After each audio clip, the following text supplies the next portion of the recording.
It's the last day here, right? This information being pushed at you, and we're going to push more information at you today because the information we're going to cover today is about 40% of the exam. Right, so we're going to make sure that you get all the information we need today, but I think with this group, the information is going to be pretty easy to grasp. We're going to talk about closing the project, and then we're going to talk about leadership. And so people in this group generally have lots of leadership experience or some leadership experience. You can relate to the topics. So our leadership section doesn't flow real well. We're going to jump from topic to topic to topic. But I think you're going to be okay because we're all leaders in this room, right? So, and then we're going to talk with a little more detail about the exam. We talked a lot about it last time. All right, just a couple announcements before we get started. There are the Teams meetings that have been recorded for day 2, 3, and then will be up on YouTube. And so there's the channel where you can see it on YouTube. I know some of you have already gone there to look. I believe, I don't know how soon, that TRANSCOM will send an evaluation for the course. So please complete the evaluation for TRANSCOM. Chris Gavaya will send that, and I don't know what that consists of.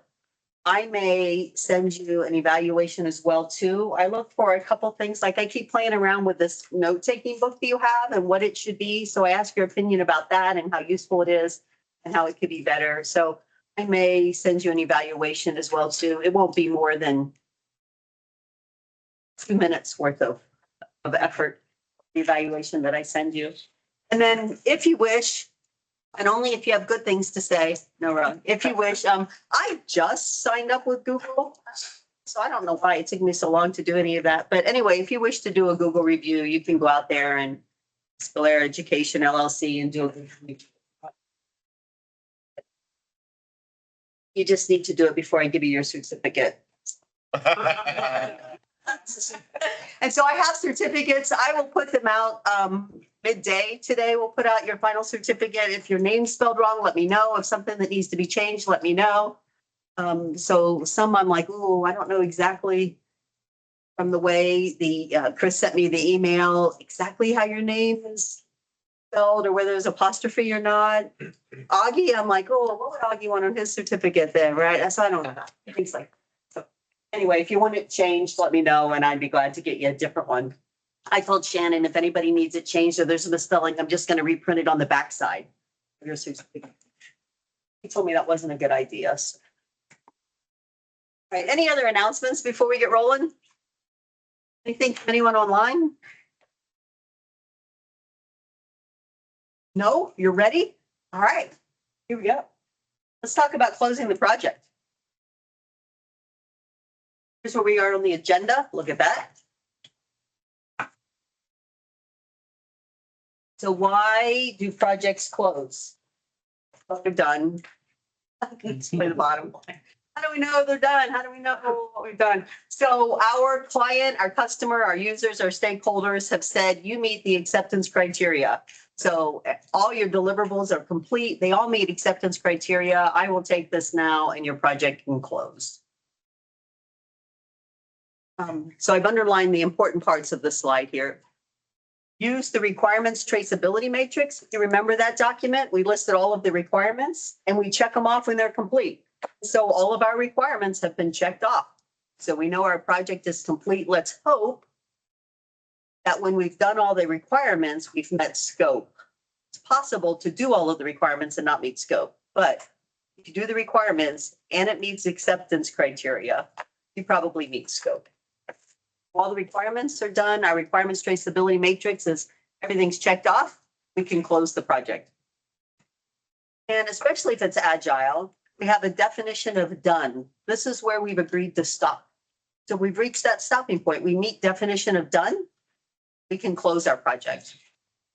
And then at the bottom, the last bullet, obviously, whenever that final acceptance, the user, our stakeholders accept the project, then they can release the product at that point, right? So our stakeholders have accepted it. They can now send it to market, transition it to users, however they release their product.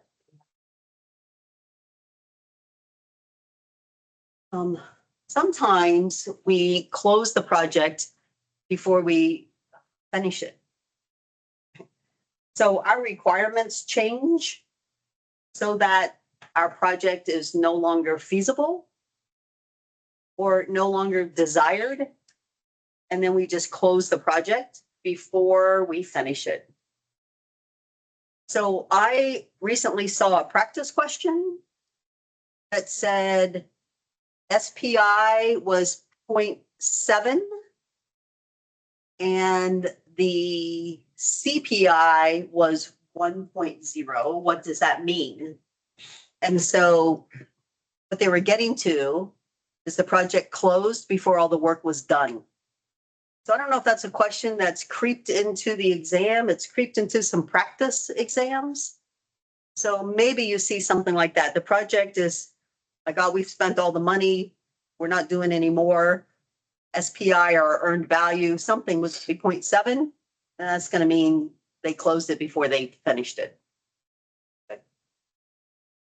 Perhaps you've encountered some impediment, a blocker, and so you just can't do the project anymore. So then the project would close. So maybe you don't have any more money. The risk is so great that we're just not doing it, right? So then we'll close the project before we finish. So what's the process of closing a project? I don't think these slides were numbered, these bullet points were numbered on your slide. And I'm like, oh, it makes much more sense if we number them. So we have acceptance of the deliverable, of course, that's got to be the first step. And then maybe there's a transition piece that's part of your project. So we're transitioning it to users. We're transitioning to from production to I don't know, the marketing department, right? So, but anyway, it's leaving our hands going to someone else's. We're going to notify the organization.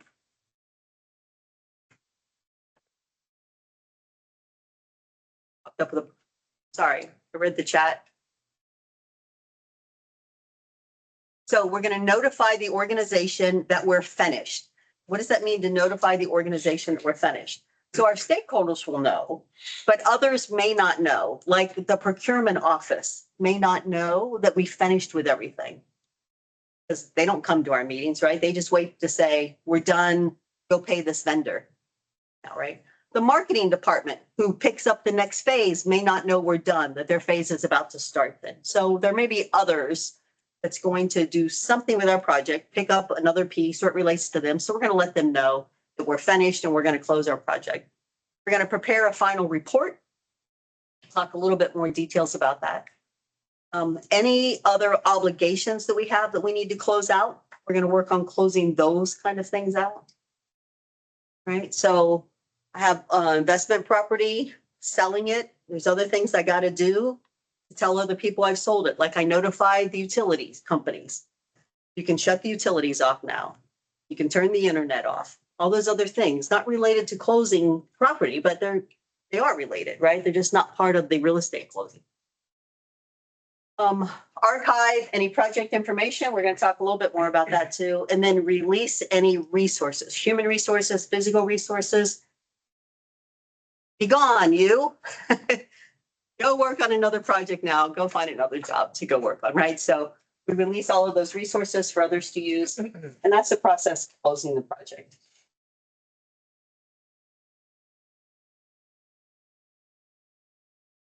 Okay. Make sure that you think about all of the tasks that need to be done in closing the project in the very beginning in the planning process when we create our WBS. And you remember what WBS stands for? Breakdown structure. That's an exam question. No, it stands for work breakdown structure. Right? You'll get that question and it'll be like, oh, is it work breakdown system or work breakdown structure? Work breakdown schedule. Wait, what is that? And so you're going to skip it. And then you're going to get a question in the future that spells it out. You're going to be like, oh, that's the answer. That's right. Go back to that other question and you get it right. So make sure your closing tasks are included in your work breakdown structure that you do in the very beginning, right? We're going to loop the end in the beginning. Ensure the customer is ready for the change. That's a big one. So we talked about change management, right? Especially if the next stage is implementation, people running change management need a little head start before the transition happens. So we're going to start closing our project. We're winding down. We're at this point. So they know to start telling the users it's coming. It's really, now it's really happening. We've been talking about it for a while, but it's really happening now. Right. So we want to make sure that the customer is ready for the change. We're working with the change management team to implement any changes our project's going to create. So assess the readiness of the end users, the business, the project team, all these others. So maybe as a project manager, you are making sure the organization is ready, but you only have limited capability with making sure to assess readiness of everybody. Right? I think whoever's responsible for change management has most of the responsibility for assessing the organization, assessing the users. But are your stakeholders ready to accept this? Right? Because, you know, up to this point, you've been doing all the work and you're about to hand it over to them. Right? They've got to be ready to take that. They need space in their schedule and their capacity to be able to take that from you. Your project team is going to need time to process that this is coming to an end. So assess the readiness of the team to come to an end, because there's action you're going to want to take so that the team emotionally is prepared to disband and go on to something else when they have no idea what it is, right? Especially if their next project isn't named yet. They just know they're about to become unemployed. Help them get ready for that. Get ready. And then any other stakeholder support staff you have. So proper transition increases the likelihood of successful adoption, of course.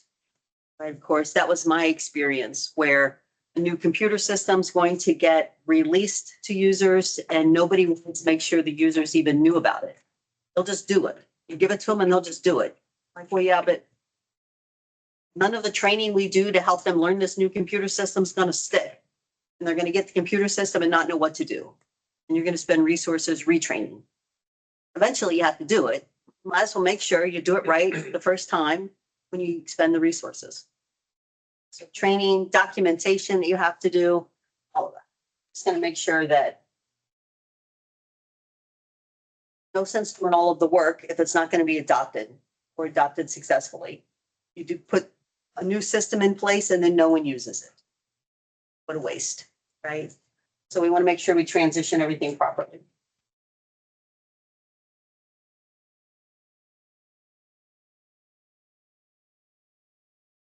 And this really says the same thing. Make sure the customer is ready for the change. Make sure the users are ready for the change. Make sure the stakeholders are ready for the change. PMI says this like 8 times, which means it's probably going to be on the exam. Make sure that people are ready for the change. There's a lot of people that it will affect, right? End users, business, project team, support staff. That's what this is. Okay. The whole purpose of doing a project is so it creates some value. We get some benefit from it. So how do we make sure we get the benefit? That's the benefit realization. How do we get the benefit? So early on, when we're doing that needs assessment, all the business analysis that leads to the benefit management plan, which leads to the business case, which leads to the project charter, right? We have those documents before we even start the project. Project charter takes it all off, right? So in that benefit management plan, there will be someone, if not officially named, someone who's going to be responsible for making sure we get the benefit. Probably the project sponsor, if we're talking a traditional approach. Could be anybody with Agile. We don't typically name someone. It could be a business analyst. Their job is truly a business analyst to do all the analysis, right? So the benefit owner is saying, here's the benefit we want. Here's how we're going to manage this project so we get it. And then you do the project. And now they come back in at the part where you're closing and transitioning because they want to make sure that what you've created to get value is actually going to be of value. How do we implement this project so that the value happens? how do we make sure that what we're trying to do actually is brought into the organization and we're getting the value from it? That's really what the benefit owner does. For the exam, the benefit owner has to work with the project manager because they've been out of touch. What did you do? What did you create? They don't want all the steps, just want to know where you are, right? All the requirements. What did this project really end up being? So that's how the benefit owner and the project manager are going to touch base to really understand what we have now. And then the benefit owner wants to look at what policies do we have or do we need to have in order to get this value? How do I want to work with change management to make sure it's implemented properly? Like I can implement it and not get value. I want to implement it and get. So how do I know its value? I want to measure it. So how are we going to measure it? So it's the benefit owner who will come up with metrics to measure how much value we received. And I guess it's really how much value did we receive? So the benefit owner will come up with the metrics. Now, could the project manager be the benefit owner? Yes. They may say, you're responsible for making sure we get the value. You've been working it all along. So the project manager could play the role of the benefit owner. So the benefit owner is looking from a perspective of the organization, so bigger than your project. How do we bring it in so that we actually get value from it? And how do we measure to make sure we got value? So there's the overview of that slide. Trouble. Oh, maybe this slide will do it. I was trying to understand what's the difference between the benefit owner and the product owner. Yeah, so the product owner or project owner owns the backlog of an agile, iterative, adaptive approach to project management, right? So the product owner owns the backlog, kind of equivalent to the project manager for a traditional approach, which is why they may be the benefit owner as well. So they can be interchangeable. I mean, the difference between the two roles isn't that significant because you could be a project manager and a benefit owner and a product owner, depending on the size of the organization. Sure. So a smaller organization probably doesn't have just a business analyst who then will come back and be the benefit owner. But a really large organization may actually separate it out. Sure. Or it may be, oh yeah, we forgot about that. It's just on you to make sure it happens now, right? Right. Makes sense. And then these symbols, let me tell you a little about these symbols because I have not used them throughout this course yet. So we have the project team and then we have customer, and those little arrows mean it's a traditional project. The little spinny wheel that you see immediately after a product owner or project manager is adaptive. And then the little cog spinny wheel with an arrow beneath it says hybrid. That's really what those symbols are. Traditional, agile, and hybrid. I took them out because the PMI uses them. It's not completely true, and so it causes a little more confusion. So I generally don't use them, but I left them on this slide here. All right, everything that I talked about already covers all of this slide too.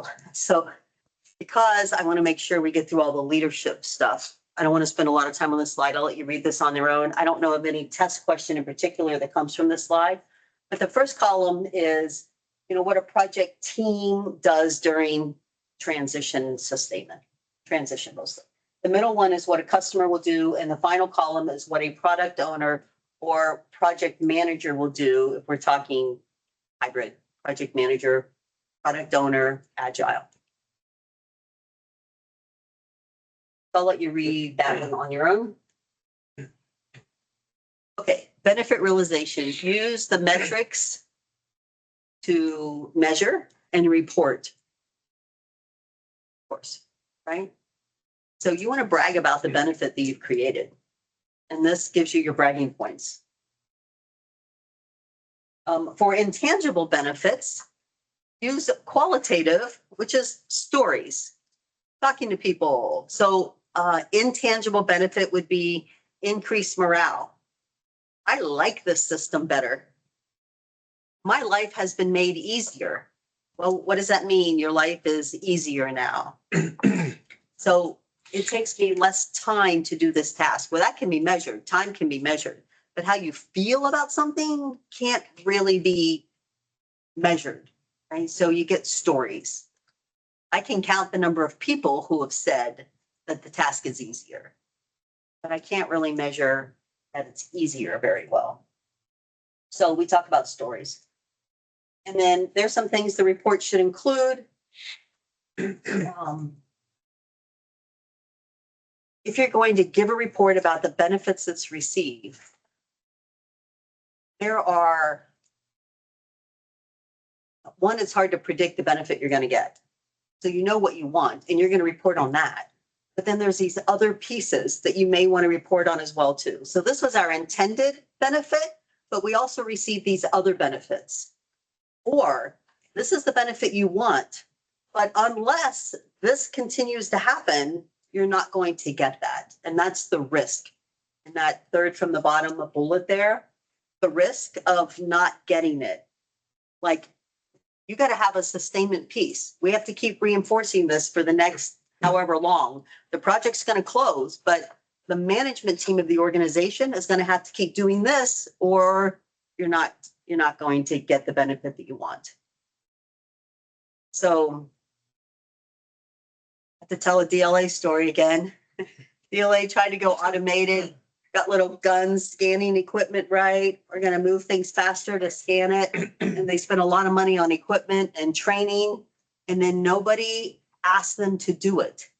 And people are going to do what they know to do, right? What they're comfortable doing. And so it was a different process and uncomfortable, and it never got reinforced and wasn't required to use them. And it didn't get used. It just sits in some warehouses and they just keep doing everything manual again. They don't use the scanning gun. They don't use barcodes, right? So you're not going to get the benefit unless you have a policy that says this, you have reports, you have something that in this case encouraged them to actually use it. So they did not get the benefit of that big project that they have. Maybe in some places, but overall they did not get the benefit. Okay. In order for a project to close, all contracts must be closed. I think I already said this. So this is at least one test question, that in order for a project to close, all contracts have to be closed. Now, procurement doesn't know you're finished. Finance department, accounting department doesn't know you're finished. You have to tell them. This is done, pay all of these vendors. So if there's a vendor who has a dispute, your project may stay open for years when nobody's even assigned to it. You've moved on to another project, so you're a project manager somewhere else. All your team members are working, others, but the legal department, procurement department, they're still trying to deal with this contract, and technically your project is still open then. Pay in accordance with the contract.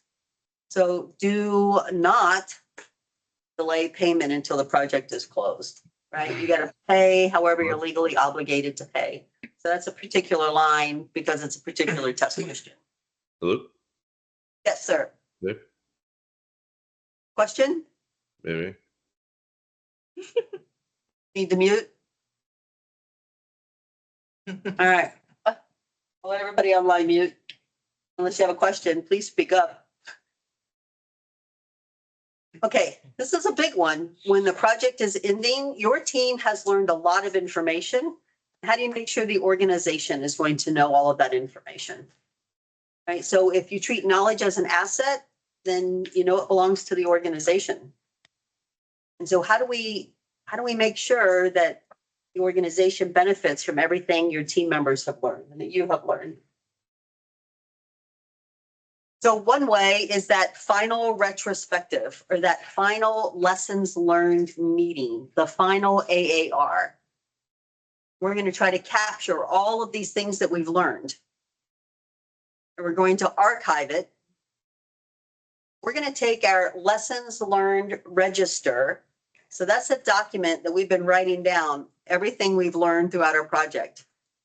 And we're going to take that lessons learned register and we're going to put it in our lessons learned repository, where all the other lessons learned registers from all the other projects are held. Okay, test question. Your lessons learned register, a document, an OPA that you have been keeping during your project. You're now going to finalize it, wrap it all up, and put it in the lessons learned repository where everybody else has put their lessons learned registers. Okay, so know the difference between a lessons learned register and a lessons learned repository. Because now future project managers are able to look at that and benefit from your knowledge, benefit from things that you've learned. Because the organization now has that information somewhere. Now at TRANSCOM, you have the GILIS system. And so putting things in your lessons learned register sort of automatically puts it in the repository. So how do you organize in your lessons learned register so that people know it's about your project? And I do believe now GILIS has the ability that you name it. And so you just keep it named the same way. So somebody can search for your project name and it'll pull up all of the lessons learned that you've recorded. All right. So, but somehow you have to organize all of your lessons learned because at TRANSCOM, your register is your repository. That's GILIS. I think it's still called GILIS though. Right now it is, but soon Oh, soon it's going to change its name? the system, we gotta get trained up. Okay. All right, and then don't forget about, don't forget about transitioning your knowledge to the organization so that others in the organization can benefit from it, but also to the customer, to the, they'll have some specific information that they'll want to be using right away, not just in a historical file, but in operations, in their operation. So dear. That makes Oh, okay. Yeah, there is a new JTIM system Yeah. and the JTMS and yeah. But GILIS is new and but I think it's a new GILIS. I think they kept the same name. It's confusing. Yeah, because there's JLLIS and JLLS, and the JLLS is your lessons learned register and repository. You just have to figure out a way in your JLLS system, joint lessons learned system, I think is just what it is. How you're going to keep all of your lessons learned tagged to your project. That's the challenge for you at TRANSCOM. Okay, your final retrospective. Your final retrospective, you're bringing everybody who's ever worked on your project, all your stakeholders together, a big auditorium to have a big discussion about what you learned while doing your project. To capture those key successes, those key challenges, capture all of the stories. And then don't forget that always when you're talking problems, you want to examine the root causes. You're always going to examine the root causes of problems. And then don't forget to celebrate. Don't forget to laugh at yourself, what you did. Don't forget to recognize people who excel. Don't forget to recognize those teams that did particularly well. And then celebrate the accomplishment that you made and the value that the organization is going to receive. So you want to do all of that in the final retrospective. There's a test question about the final, you do a final retrospective at the end of the project. That's a test question. It's kind of all hands. You just think of all hands coming. That's a test question. And then make sure that you celebrate, praise, reward, recognize teams is a test question.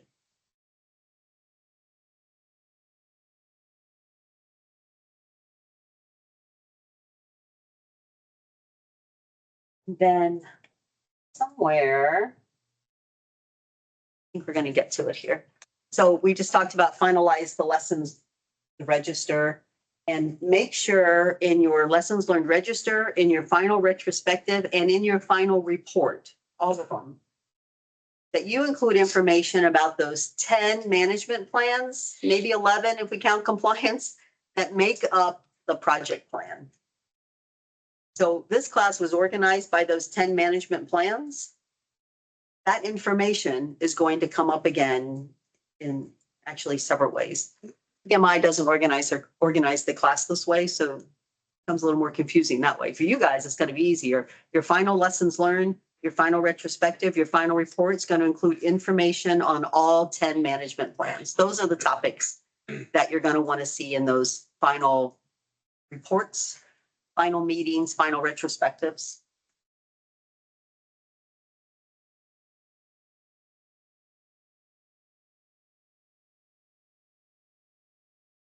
Here's what you'll find in a final report, and it's basically a description of what your project was, and then all of the management plans. That's all you need to know from this slide, really. You can look at the details of all of that, but we've talked through each of them. But there it lists quality, costs, schedule, risk, but it's all of those 10 management plans be in your final report.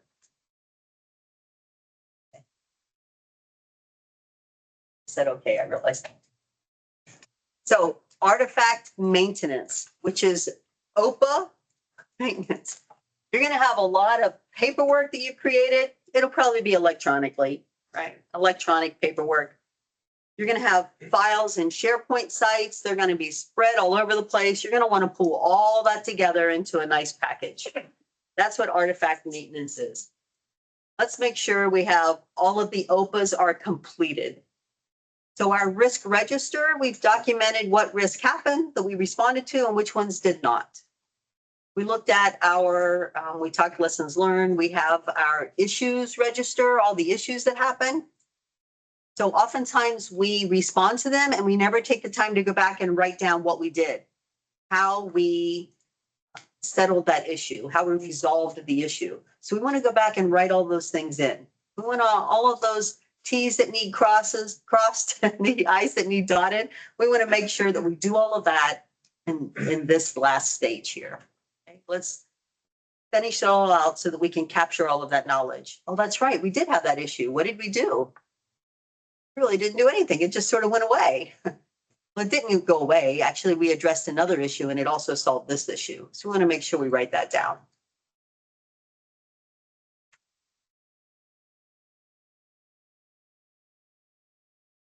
So this is how we apply it to TRANSCOM. You guys don't have lesson learned accounts like one of you did, right? How many of you now are going to go ask Sally Perez to give you an account in the GILA system? Come on, put your hand up. Do it. Do it. Come on, do it. You can do it. All right. Janice is the queen here. She's already got it. She's locked in. So you want unclass and classified accounts, right? Everybody online, you got your hand raised. You're going to go get a lessons learned account, right? Pretty simple.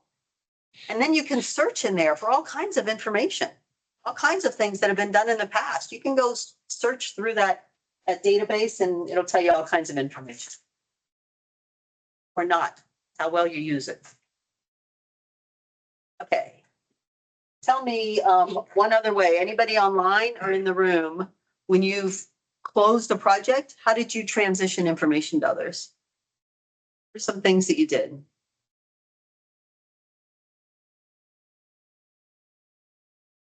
Don't ever end a project in the government.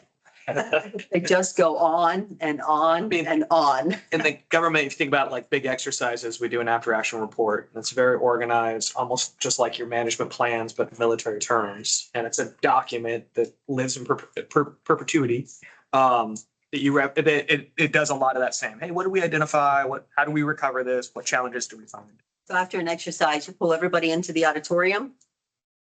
Somebody throws a question up on the screen and then you talk through it. We have something online. There's a few answers online there, but emails, lessons learned after action report, discuss the project, closure report, reviewed through a report. It's really Who do you discuss the project with?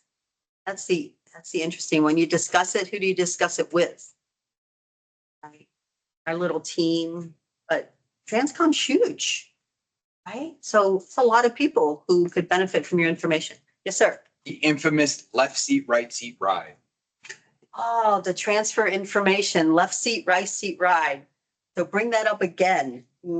maybe right before lunch. And right, so explain what the left seat, right seat ride is. So it's, over a certain period of time, you as, the owner of the tasks or the project are still in charge, but they're shadowed by the guy taking your place. And then at the end, you have a date set, they start taking over and they start being in charge of everything and you just slowly fade away.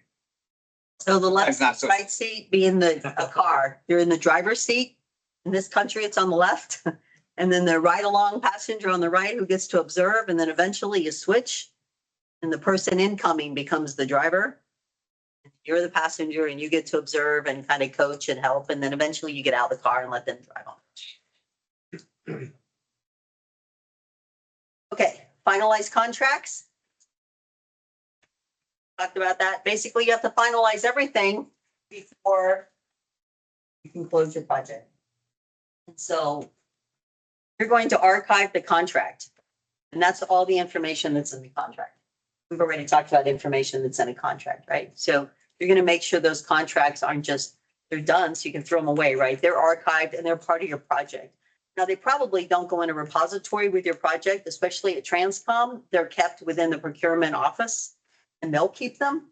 And so you have access to see those. You have access to look at old contracts if you wanted to. Right? They're public information, so they can't keep them from you. And you can go on a government system. You can go on sam.gov and look for it. You can go on, forget the name of the other system where it shows all the past contracts that a government has issued. They're really clunky systems and they're not easy to search through. So you can go to the procurement office and ask to see those contracts. Okay, once again, a project can never be closed until the contract's closed. You guys are going to get that question right? Because we've said it enough times now. And again, the procurement office does not know that you're finished. You have to go tell them. You have to tell them that the contract has been fulfilled. We've accepted the deliverables. They've done everything they were obligated to do in this contract. You now pay them according to whatever the contract says. And if there's a dispute, what clause are you going to look in to say how you're going to settle a dispute? The arbitration clause. That's where you're going to look in the contract, what the arbitration clause says. And anything beyond that, as a project manager, you're handing it off to procurement.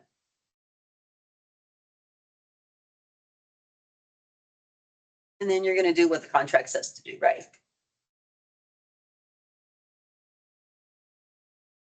You're just going to do what the contract says. Keep that in mind. You're going to answer all those questions. Okay. Any questions about closing?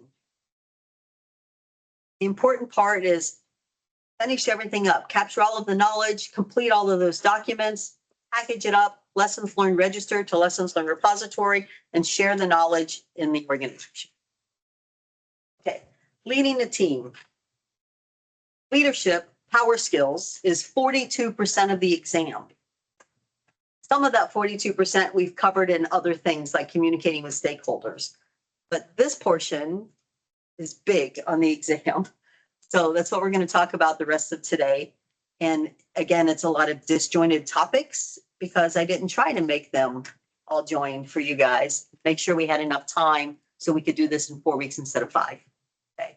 Oh, anything else from the chat that I need to pull up before we move on? No, they're just answering the same. Awesome. Okay, that's a lot of chat. I appreciate that. Leading the team. Here's where we are on the agenda. Look at that, would you? Look at all that information we've covered. Okay. PMI has, like many people, places, associations, organizations, we distinguish between leadership and management, and this is how PMI does it.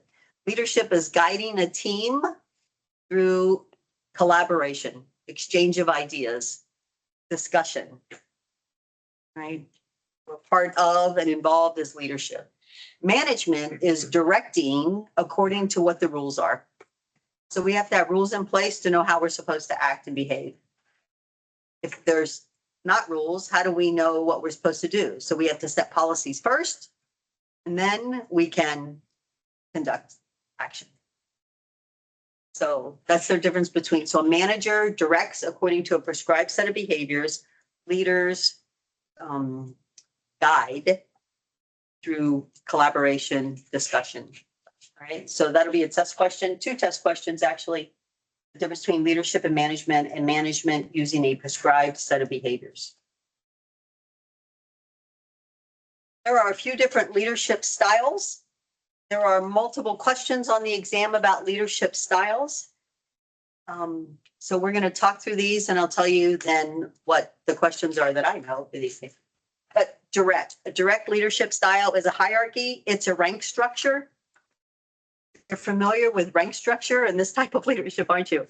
But in a direct leadership style, the manager makes the decisions. That leadership style, that manager is I make the decisions. I worked for a colonel once who said, decision ends discussion. Why are you talking about this again? I made the decision, move on. Why are we still talking about this? Decision ends discussion. Direct leadership style. I made the decision. Go. Why are you still sitting here?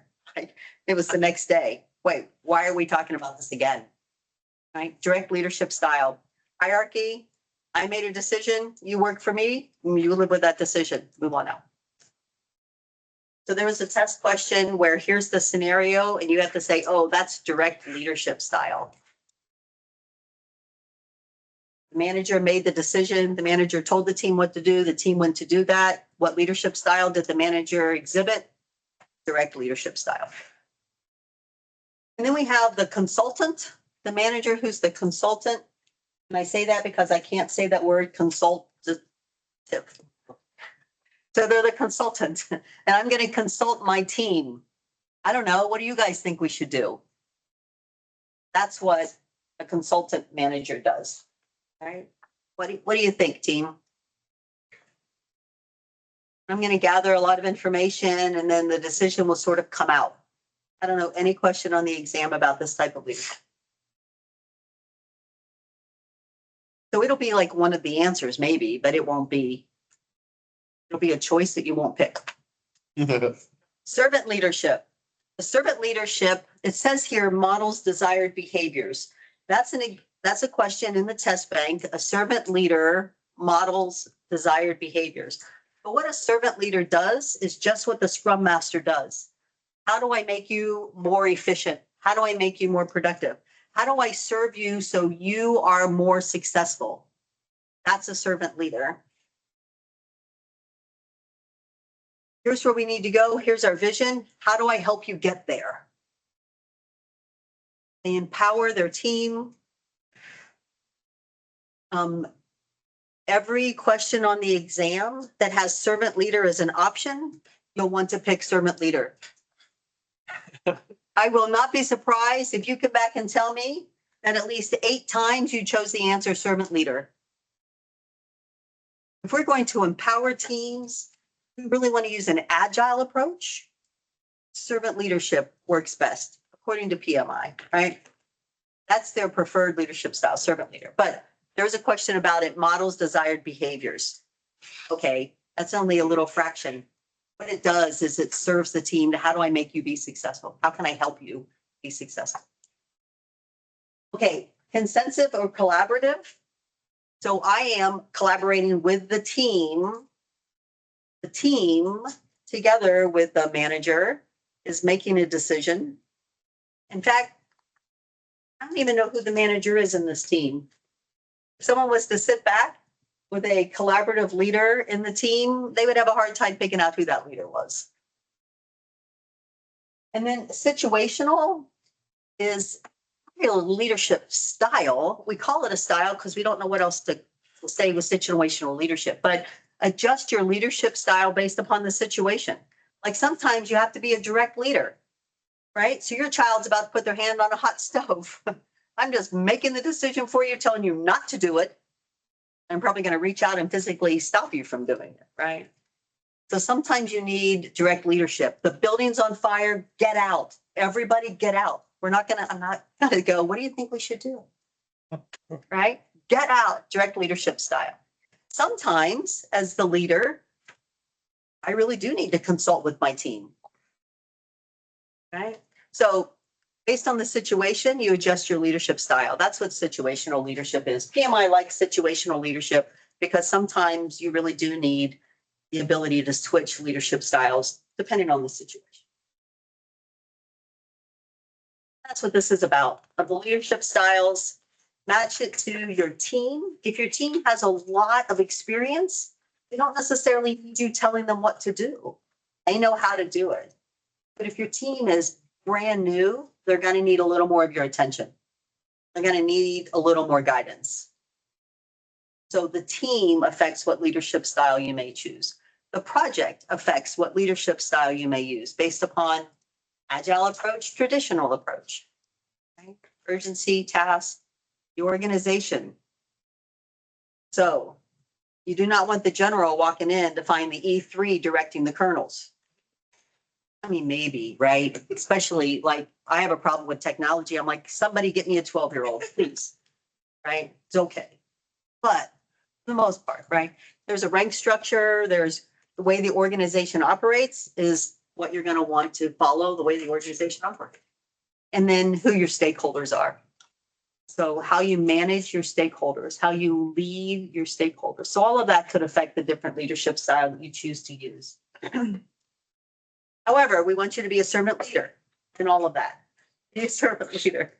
Okay. So it's the leadership style of a scrum master, right? What did you do? What are you doing today? What do you need?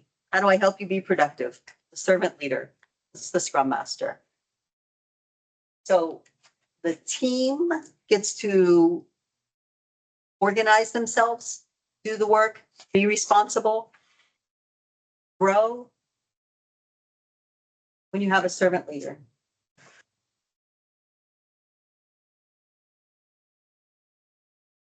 Servant leaders will facilitate,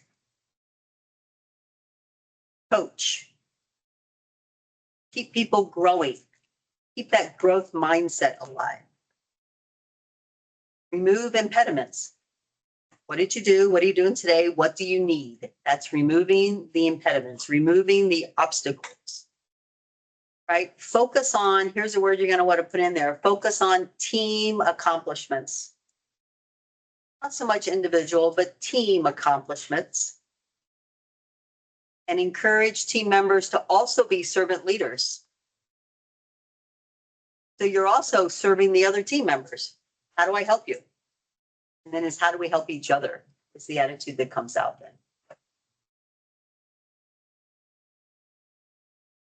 Servant leaders empower the team. And when you empower a team, the team gets a sense of ownership. Team makes decisions collaboratively. If they're all being servant leaders, right? We prioritize the team over individuals. So we reward team effort. Sam brought that up before, I believe, talking about it's the team. We're talking about the team. Now, that doesn't mean we don't want to recognize individuals for their contributions as well either, right? We value individuals, but it's the team accomplishment that we really want to emphasize. And then when the leader is all about helping you be successful, it shows that the leader trusts you to be able to do the work. I trust that you're capable here. I trust that you can do this. You let me know if you need something, but you got this. Which therefore should boost productivity. We want empowered teams, especially agile. And so servant leadership is, according to PMI, the leadership style that's going to work best for you. And who doesn't want to work in a team like this, where the team owns it? They get to make decisions. They're collaborative. We're focused on the team being successful. It's not about me being better than you. It's not about you being better than me. It's about us working together to do this. And look what we did, right? A team that trusts each other. Like, who doesn't want to work in that kind of an environment? Okay, here's another leadership style to introduce you to. It's called management by objective. And so it's often thought of a management style as opposed to leadership style, but management by objective is what most of us do when we do a performance review. We say, here's what I want to accomplish. And then the end of 6 months or a year, we go, did we accomplish that? Like, what are my objectives and how do I get to my objectives? So management by objectives is about helping people set their objectives and then following up to see, are you meeting them? How do I help you meet them? So create challenging yet attainable objectives. That's management by objective. And most of us are familiar with this way of doing it. So it's put up here with servant leader, not to contrast with servant leader, because a servant leader is going to define a vision. Here's the big picture we're trying to accomplish. And then how do I help you achieve that?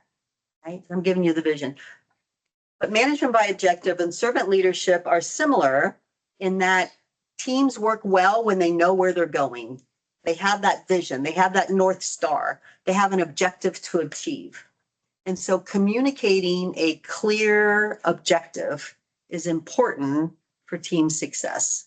Communicating that vision, communicating what it is we're trying to accomplish. It's important that the entire team know that, because then we can all row the boat in the same direction. When every rower is trying to get somewhere different, the boat just sits there and spins and nobody gets anywhere, right? So we're all rowing together, trying to get to the same place. That requires us to have clear objectives, a clear vision of where we're going. So management by objective, know that that's about everybody setting objectives and the manager helping them accomplish their objectives. It's similar to servant leadership in that teams need clear objectives, and a servant leader will offer that vision and help people get there. So those are the test questions associated with this slide. Okay, now here's where we start jumping around with different topics. Here is a list of leadership competencies. What on this list don't you know that we should talk about? We are going to talk about several of these. These are the topics we're going to start jumping around with, but I suspect everybody in this room and online is familiar with all of these topics, right? That we don't need to talk about. For the exam, they'll show you a list and say which one are leadership competencies, and you'll be like, well, I don't know, all of them look like leadership competencies to me. That's what I ended up doing. I'm like, I'm supposed to pick what? Like they all look the same. Like, oh, I think facilitation was on the list. That was the one that I thought, oh, okay. And anyway, just be familiar with this, but because in this room and online, you guys have been leaders, you understand leadership competencies, right? So you won't have a problem with any of those kind of questions. Mastering leadership competencies enables you to have influence with everybody else in the organization. Your stakeholders, you want to have influence with your stakeholders. You want to build a relationship with them. You want to have trust with them. You want them to listen to you. That's being able to influence them, that they will listen to you because you've built a relationship of trust. Right? You've been the servant leader with them as well. How do I help you reach your goals? We do that with our stakeholders as well, too. We should, because that is the key to being a successful project manager. Being able to have influence with your stakeholders and influence with your team is the thing or things that will make you be a successful project manager. That's the key right there. You can flub up a whole lot of other things and they're going to help you be successful. They're going to help you and your team get to where you need to be, the resources that you need, if you have built a relationship where you're able to influence your stakeholders. So good leadership competencies allow you to have influence with stakeholders, your team, influence change within the organization, improves communication. And the only way to build relationships is through communication. And then improved innovation. I understand what you're saying with the stakeholders and the influencing are important, but from the exam perspective, that's something they would consider all of these leader competencies. Is that what you're saying? Yeah. So this list of leadership competencies, enables you to, if you're able to master all of those things, Got it. then you will be able to have influence. This with is your the benefit stakeholders. of. Influence your team, influence change. See what you're saying. Okay. Okay, along with the competencies, we have interpersonal skills. Some of them are the same, right? Influencing, motivation, active listening. The only one on there that I look at, that I go, nominal group technique. Why would PMI consider nominal group technique as an interpersonal skill? It's a technique. Like, what kind of skill are you thinking about with nominal group technique? So nominal group technique is about seeking experts to ask their opinion. And I think that's where we're going here. So interpersonal skills, like being a good active listener. Being able to assess people's communication styles and match that when you communicate with them. We're going to talk about emotional intelligence, ability to influence, the ability to motivate, and then knowing when you need to seek outside expertise. Knowing when you need that you don't have the answer and you need to ask others. That's why I think nominal group technique is on there. There are other smart people out there as well, and sometimes you need them. You can go ask others. You can go get expert opinion. Knowing when you need that, important skill to have. Political awareness, all organizations are political organizations. They all have a political structure. Knowing how to navigate that can be very helpful. One of those skills I have not mastered, but I watch other people do that and I am impressed, right? Can you think of someone that you know can navigate a political system at TRANSCOM? They know who to talk to. They're smooth at walking over here. I stand back and I'm like, what are you doing? Then I'm like, oh, I see what you're doing, right? They're able to move through places that other people can't because they understand the political system there, right? So I have a person in mind. Do you have a person in mind that you know who does that? Most of the administrative staff. Oh, a lot of the administrative staff? They're well connected. Yeah. So the people who work on the third deck, the TRANSCOM building, right? If they don't get this political awareness, they hate their job up there. They hate the environment up there. The people who understand the political awareness and how to move through TRANSCOM systems, like they do okay. They survive their time there and go on, right? And eventually they become SESs. You have to move through the political system to get there, right? Okay. All right, anything else on this list we need to talk about? Again, with this group, I'm thinking that you know these things and the importance of those interpersonal skills. Apparently the computer wants me to talk more about it because it doesn't want to change. Okay, let's talk a little bit about decision making. Here's where we start pulling out just topics from this list.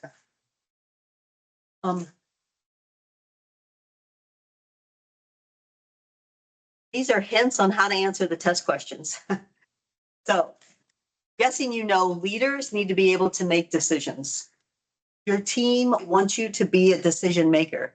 Nobody wants to work for someone who's just wishy-washy, like, I don't know this. I mean, sometimes you don't know the answer, but you got to make a decision at some point in time, right? So it's decision making. Leaders make decisions. Don't be afraid to empower the team to act.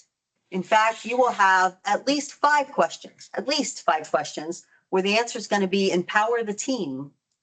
The team comes with you with a problem and you say, how are you going to solve it? Especially when you get a hint that it's an agile team. So they may tell you it's an agile team. They may say you're the scrum master. And then you know, oh, agile. You're the product owner. Oh, that's agile. Or they may just say you're a project manager and this has happened. If one of the answers is empower the team, consider that answer strongly. It may not be the right answer, but most likely empower the team to act. How does the team want to solve this? It's a problem with the team, empower the team to solve it. Or the answer may be, what does the team charter say? What does the team charter say that you're going to do this? The team created the team charter. The team charter documents the norms of how the teams decided to work. If people aren't following it, well, that's for the team to figure out what they want to do. What does the team charter say on what to do when people don't follow the team charter? What's it say? Well, maybe you want to update it. Okay, every team member gets to contribute to the team charter. So when your team leads come to you and go, these new people you've hired, I don't know how you selected them, but they do not know how to follow the rules. They do not know how to do what we're supposed to be doing. And so what are you going to do? A, improve employee orientation. That sounds reasonable. Want to tell them what the rules are in employee orientation, maybe. B, talk to the new employees, direct face-to-face communication and say, look, you got to follow the rules. C, give them a chance to contribute to the team charter. We have new team members, 3 of them. Okay, so let's say that's significant enough for the team, not just 1, but we have 3 new team members. They should have an opportunity to contribute to their rules. So although improve employee orientation sounds good, direct face-to-face communication, Julie says that's an option you always want to choose. Okay, I'm going to talk to the team members. We'll call a meeting together and let the other team members tell the new team members what to do. That may not be respecting the individual. We don't want to call them out in public. Probably don't want to choose that option. Or revise the team charter. So I'm going to go face-to-face communication, revise the team charter, give them a chance to contribute to the team charter. That's the answer you're going to want to pick there, okay? What's the team charter say? New members aren't following it? Well, new members didn't get a say. So let them get a say. They agree to the rules. Maybe they change, maybe they don't. And maybe the charter changes, maybe the charter doesn't, but they get a say. They have a voice in it. So the team establishes their norms of ways of working, of course, because that's what's in the team charter. The team's going to establish that. And then always try to achieve consensus. Now there'll be like a question about always try to achieve consensus. If you have an empowered team, you don't want to constantly be overruling them. They'll just go like, whatever. They say we have the ability to make decisions, but we really don't. You ever been in that situation? They say we can do this, but have you ever tried to do it? It doesn't really work. You can't really do it. So you don't want to create that sort of situation, right? So if you empower the team, let the team create their own ways of working, goes in the team charter, then you want the team to have a say, right? So you want to try to achieve consensus. All right, some different decision-making methods. You'll have questions on the exam about voting. We've talked about some of these already, but what does the charter say about when you vote? What counts as a good vote? Does it have to be unanimous? Everybody has to agree. Is it majority? So as long as it's more than 50%, that's the option we're going with, majority rules. Is it plurality, which is, we have 4 options. Option A scored 40% of the vote. Option B scored 7% of the vote. Option C scored 12% of the vote. And option D scored the 20 something that's left, right? So none of them got the majority, but option A got the most. So under the rules of plurality, we would go with option A. It wasn't the majority, but it was the most. So that's the plurality. And then different voting methods, fist of 5. That's really, all right, here's your fist. How many points do you give it? 2. How about this one? How many? 3. This one, 0. This one, 5. So that's the fist of 5 voting. Planning poker we talked about. You have a deck of cards with numbers. And then 1, 2, 3, everybody show their number. That's what I have my team do. Just put it on your forehead. We don't put them down. We put it on your forehead and look around to see what everybody else said. Dot voting, we talked about, you get dots. And then whatever the options are, you have sticky notes on the wall and everybody puts a dot on what they vote for. Maybe every team gets 5 dots or 10 dots or 3 dots, whatever. And then you place your dot on your option, and the option that has the most dots would win. Roman voting, simply this, thumbs up, thumbs down. That's Roman voting. Probably been doing that your whole life and didn't know it was called Roman voting. And then polling, let me just take a poll. By show of hands, how many people would like, right? That's a poll. Multi-criteria decision analysis. I give you an example of that in the handout with all of the different charts on it. But it has the criteria listed along the side. It has your options across the top or vice versa, right? And you're just going to evaluate each option based upon the criteria that you've set out. So it becomes a matrix. That's, just how does this rank or score against this criteria? And then the one that would have, the highest score would win or the lowest score would win. Autocratic decision-making is just, I'm the boss, I'll make the decision. That's autocratic decision-making. A person's going to make the decision. Okay. So I told you, if I don't set an alarm, I could talk for 8 hours straight. We've been working for over an hour here. You need a break? The time for a break?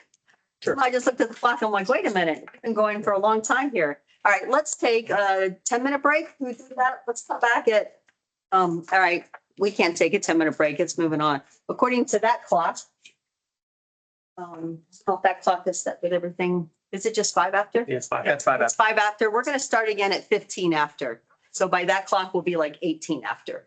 Okay? So we'll take a break, 10-minute break. We'll come back again at quarter after. Well, he just turned it into parties.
You want any of it? All right, are we ready to start again?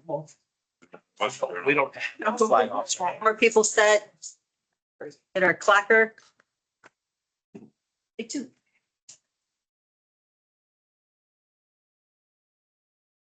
Okay, so that was decision making. And then, again, I didn't set the alarm on the phone, so somebody keep an eye on the clock. And you're like, Alright. Julie, you gotta stop now, okay? Really, you've been going a long time. All right. Get an air horn. An air horn. Yeah, get the air horn, go ahead, blast whatever. I'll be like, oh, okay, I'll stop. Collaboration. Guessing everybody knows what collaboration is as well too, right? So in collaboration, it is really good if you optimize understanding and aims of expectations through open dialogue, meaningful communication. Now, what is meaningful communication?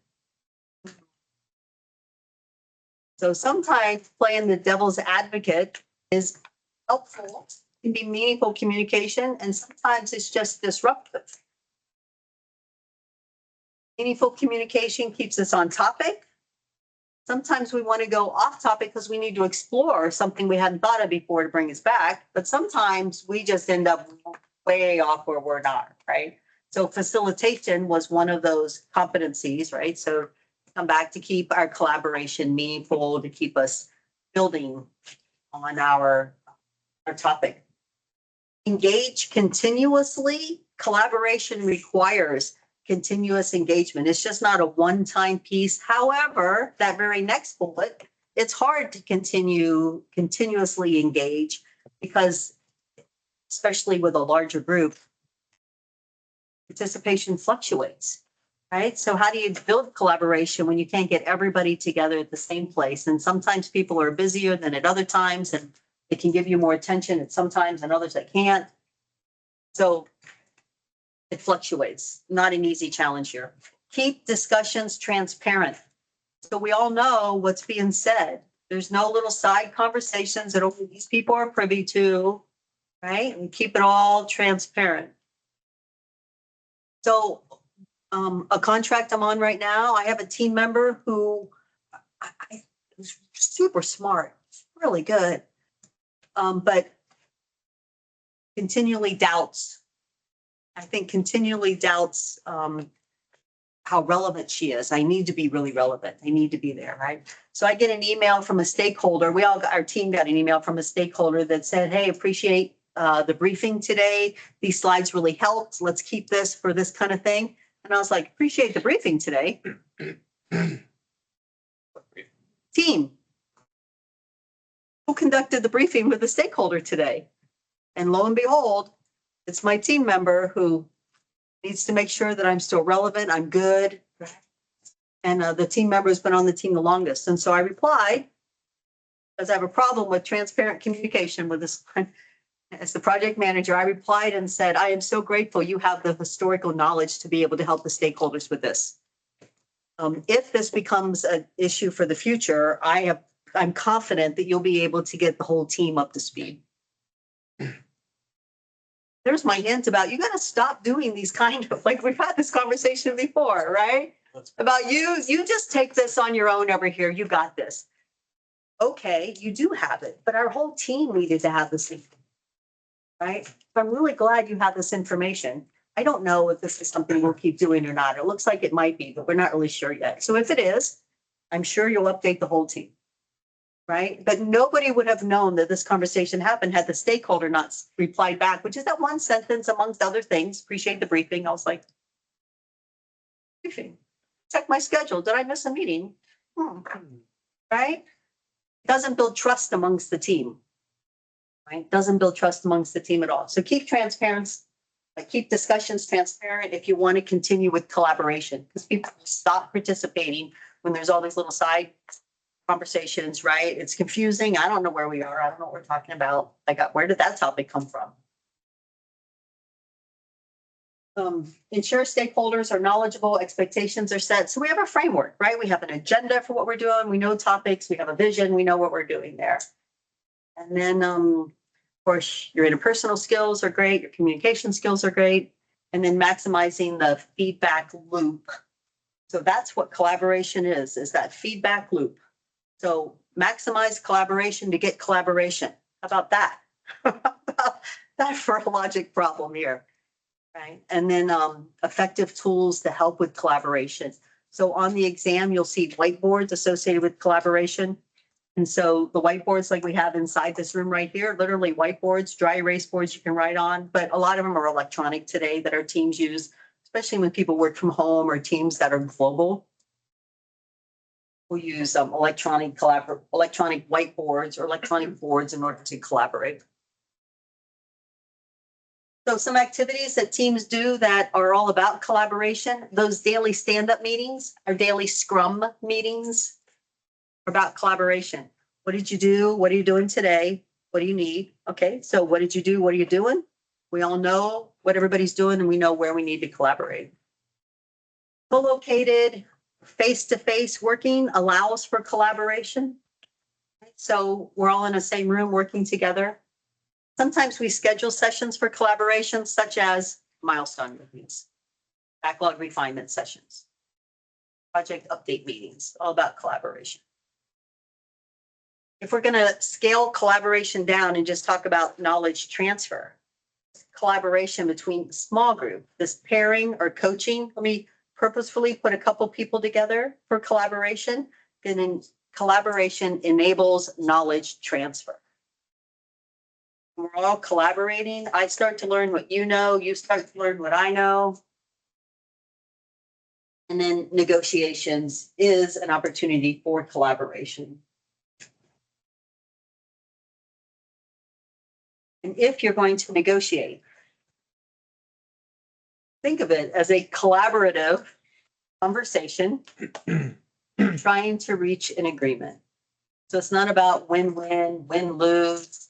It's just about reaching an agreement. About negotiations as a chance to collaborate, to come to an agreement, and that's how PMI thinks about negotiations. So effective communication methods, the largest part, it's not quite the right words. The part of effective communication that makes it the most effective is listening skills. So in negotiation, listening skills becomes critical. We often think about the talking part of negotiations. PMI wants to remind you about the listening part of negotiations as well too, right? So effective communication methods, including listening skills, that's the big piece, to ensure collaboration with the other parties to reach a consensus. And keep negotiations positive to increase the likelihood of success. That's actually a test question. Keep negotiations positive, increase the likelihood of success. Now, to negotiate, you want to think of it as a conversation to come to an agreement, but you want to use your skill of persuasion. Remember, so when you're able to build relationships with stakeholders, with your team members, it all plays into negotiation as well too. So here's some tips for persuasion for negotiation. Justify a business need. There's something we have in common. And if we work for the same organization, well, we should have the same need, right? So there's a business need we're trying to come to. This isn't about me. This isn't about you. This is about a business need, something that's disconnected from both of us. We could come to an agreement. So this isn't personal. No, we have an agenda. We have something we want. They have something they want too. But we focus on the business and what the business need is rather than what you want and what I want. We can more easily come to an agreement than when it's not personal. When it's not personal. Be flexible. So know that you're going to have to give and take a little bit negotiation. You know what you want when you go into the negotiation and have a backup plan. This is what I want, but this is what I'm willing to accept. And if I get this, it will be okay. So at least I know kind of if I have to back off my point, where do I back off to? So it would be okay if I got this. This is acceptable for me. In another tip for persuasion is to say, here's the business need. And if you consider what I'm suggesting this is what we'll end up with. Here's the benefits of all of that. Like, this is the good stuff that will happen for you as well too, right? So the benefit if your plan is accepted. Now, arrange a meeting with the influencers. Transparent communication, but there is a lot of work that gets done before you enter into negotiation with someone. In fact, oftentimes entering into negotiation is just sort of sealing the deal. Most of the other work is done outside of that. So I'm talking to other influencers. I'm understanding their perspective. I understand what they're trying to get from that. And that's going to influence my agenda as I go into the negotiation. So I've arranged meetings with influencers prior to negotiation. Right, so that's how I know what I want. This is how I know what other solutions that could be acceptable, because I've talked with these other stakeholders prior to going into negotiation. So I know whose backing I have when I go into a negotiation, and I know whose backing I don't. I know what, it's okay if I fall back to this position, that would be acceptable with these stakeholders. It could cause some problems with this stakeholder, so I know those kind of things then, right? And I may have to say, look, if we don't do this piece, this person is going to be highly upset. What are we going to do to counter that? Because that's going to become your problem too. Right? So we'll know all those things when we go into the negotiation, if we do our homework ahead of time. That's what we have on negotiation. Let's talk about a growth mindset, especially with Agile. A growth mindset is incredibly important. If you're going to be a servant leader, you'll want to keep a growth mindset in mind. And if you're a leader in the military, you are challenged to grow your subordinates, to help them achieve more, right? Some people are evaluated on how well their subordinates do, right? So how many people get promoted? Who is successful? What kind of an awards? Things like that, right? So that's all organizational processes to help keep a growth mindset. So let your past experiences guide you, but don't get stuck based upon your past experiences. So a growth mindset is continue to try other things. You can't fall back on, this is just the way we do it. This is how we've always done it. That stops a growth mindset. That stops growth. This is how we've always done it. So there was a question that just popped up. I think it asked if you're going to be discussing, I didn't quite catch it, but it was discussing places you can get practice exam. Okay, we will talk about that at the very end. Yep. Thanks. It flashes faster than I can read it. Okay, so growth mindset, commit to continuous improvement. New ideas, new perspectives, keep learning, trying new stuff. Technology is rolling out so fast.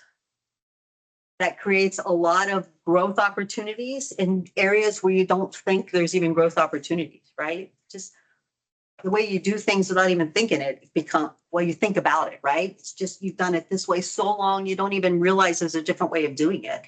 And then technology changes those kind of things, just simple stuff. The way you buy your groceries, it's changed. Right? You don't have to do things the old way. So continue a growth mindset. How do we continually improve? That's what the retrospective is about. I continually do better. So growth mindset, agile, retrospective, all about growing. You want to grow your team, make them better. We talked about T-shaped employees. So they have an area of expertise. Oh, we didn't talk about We're going to talk about T-shaped employees. We're going to talk about T-shaped employees. Yesterday, I talked about that with another class, not you guys. Right? Talked about it last. So we just keep growing. Did we introduce it in here, T-shaped employees? Last week, yeah. Okay, T-shaped employees. We're going to do it again, though, right? Because we're going to keep helping them grow, right? We're going to grow. We're going to avoid complacency, blind acceptance. This is just what we do, right? Better ways to do it. Be accountable. So be accountable means keep your work visible, be transparent, be a transparent leader. Encourage your team to self-organize and support the team's decisions. Hold your team accountable. So WBS dictionary says task, and it could say who's responsible for doing it. So you're going to hold your team accountable. Here's our WBS dictionary where this was assigned to you to do. Okay. Or that RACI chart where we have the chart of all of our tasks and our team members, who's responsible, who's accountable. Right? Let's post this chart on the wall so everybody knows. Everybody knows the expectation. That's being accountable.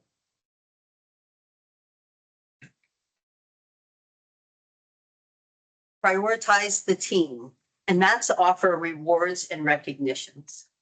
So for PMI, a reward is something tangible. There's a plaque.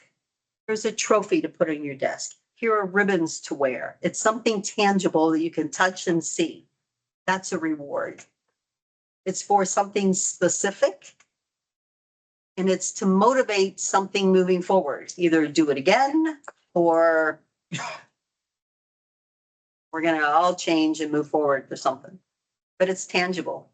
Recognition is not tangible. Those are words. You did a great job. Thank you so much. It's a handshake. Right? That's recognition. I'm going to pull you up in front of everybody. Applause. There's recognition. Okay. So recognition can come without a reward. You can recognize someone for their talents, their efforts, for whatever reason. You can recognize someone and not give them something tangible. We're just going to celebrate them. We're going to publicly thank them. That would be recognition. Rewards come with recognition. Can't give a reward without recognition. You don't ever want to try to do that. Right? You call someone up, you recognize them for what they've done, you hand them their certificate, you take your picture, and then they have their reward that they can walk away with, right? So rewards come with recognition. Recognitions do not have to come with rewards. That's a test question. Rewards come with recognition. So PMI likes to think that rewards are for some outcome, and recognition can be related to moving toward an outcome. It doesn't have to be connected to a particular outcome. It can be for effort to move us there. Awards, like monetary awards, would be a reward, Correct. and it's tangible, and it could be private. It could be, but it's not as effective. That's the deal. So if you want to reward someone, you should also include recognition. Well, so Could be. like the end of year bonuses for GS employees, private. Right, so those don't get publicly socialized. They're not supposed to, yeah, I think there is. but it's a tangible reward. I think for us, Other people know that people got they don't know the amount. They know they got it. No, I don't think they're supposed to know There's no who public got it. list, so there may be an underlying assumption, but there's no public listing and no guarantees. And I think Unless you, The unless you want to divulge it yourself. So. But I know like in the 5-4, there would be outside of the annual bonuses, there would be special monetary awards. And that would be something that the admiral would always want to recognize. And we wouldn't say, hey, they received $1,000, but we would just create a certificate that said received, da, da, da, and read the citation from what was submitted. So that would be a public form without saying, and they received $500. Or if there was some sort of step $30. increase or something Yeah. like that. Yeah. Like notable step increase, that would be Yeah. a down. So then Well, let that's- me ask this question. If you give someone an award, like some money, and you don't tell anybody about it, is it motivating to the person?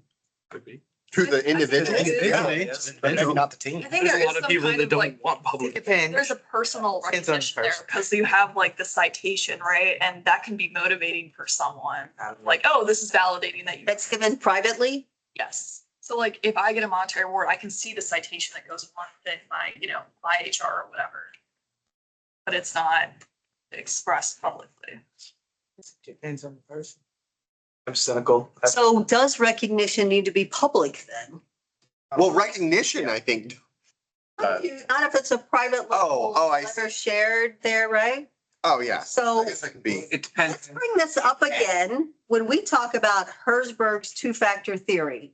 Because I think that's going to explain what we're talking about here. Yes. Don't let this topic drop. When we get to Herzberg, we're going to explain why it's not a reward. Why Julie thinks it's not a reward. Herzberg's two-factor theory will explain that, and we'll get to those soon. Soon we'll get to the motivation theories, right? That will be on the exam. All right, so rewards, something tangible, comes with recognition. Recognition, intangible, doesn't come with a reward, just a plus. Increase the feeling of appreciation. Okay, this next part is what Julie calls principles over personalities. But someone's personality affects how they act on a team. Is that surprising to anybody here? No, right? The team is made of all different kinds of personalities. So someone's personality may affect what role they have on the team, how they interact with others on the team, how you interact with them, and whether their values align with the team's value or not. Here are some roles or some behaviors that people exist that we can attribute to personalities. So people who are results oriented, focused on what the result's going to be. Not so much on how we get there, but that we get there. What's the results? So you probably, or can you think of a team member right now who you work with that's results oriented? That's what they're talking about. If you can, it might be you. No. Right? Or anybody, that is Janice is like, that's me. It's about getting to the result. Yeah. Because Janice said on the first day, people come to her if Janice knows how to get things done. She knows who to talk to get things done. Other people know that Janice is results oriented. She knows how to get things done. Okay, relationship focused, right? They're talking about the other people on the team, pulling those relationships together. So I said, you want my son on your team. He's never going to be your leader, and you're going to have to constantly tell him what he has to do. But my goodness, does he create relationships amongst the team and keep that team together? Army person married a Navy person, and yesterday he decides to enlist the Air Force. What? It's like, and so as Shannon said, it was a Switzerland decision. Just stay neutral, not pick a side here. Even talk to an Army recruit. Relationship focused though, right? There's part of it. I'm not going to choose either side here because of the relationship was part of his decision. I'll join the Air Force, right? And also because he heard the Air Force likes air conditioning. The Army and Navy, not so much. Made a good decision. Okay, yeah, that was part of it too. Okay, but very relationship focused. Can you think of someone you work with who's like that? They're focused on the relationship with people, right? So conversations get a little heated. They're going to be like, hold on, I remember this, right?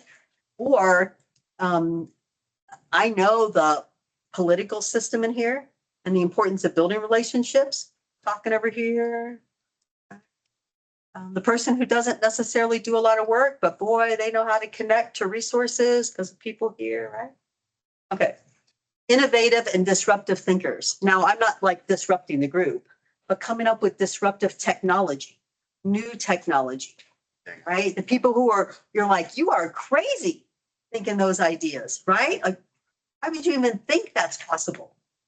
Right. I suggested something when I was working at a university that this was a product I think we ought to create, and this is why we ought to do it. Here's this problem in society that relates to our area of study, and we can do these kind of things. And they're like, what? And I'm like, yes, think about this, blah, blah, blah, blah, blah. And they're like, no, right? No. I was talking about a computer where if you just touched it, it would do things. They're like, what?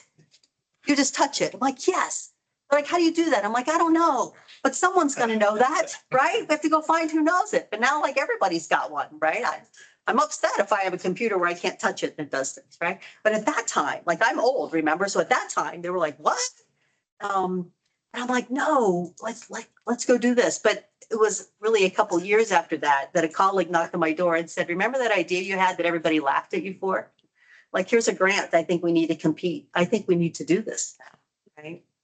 And so we put our our hat in the ring there, wrote up a grant and they didn't pick us, but I was that person in the group that kept getting like way out there. Like, and they were like, stop her, please. Like, you are entertaining, but not even. But when you get way out there, then you start bringing it back a little bit. And then it's like, oh, wait a minute. Now we're in the realm of possibility. Because if I want to do something new and I start where I am and I go forward, I go, oh, I get this far, a mile ahead of me. And I'm like, that's cool. But when I get stupid way out there, right? And then start bringing it back, we're like 10 miles out when we get to the point of now we've really created some change. Now we really got something going on. Right. So that's what I do. I have ideas that are just completely ridiculous. But then when you start bringing it back a little bit, you think, oh, wait. Now, I don't know how to do any of the things I think of. That's the problem. I just have ideas. I would sell you ideas all day long for you to go do because I don't know how to figure out how to do it because I'm not relationship focused.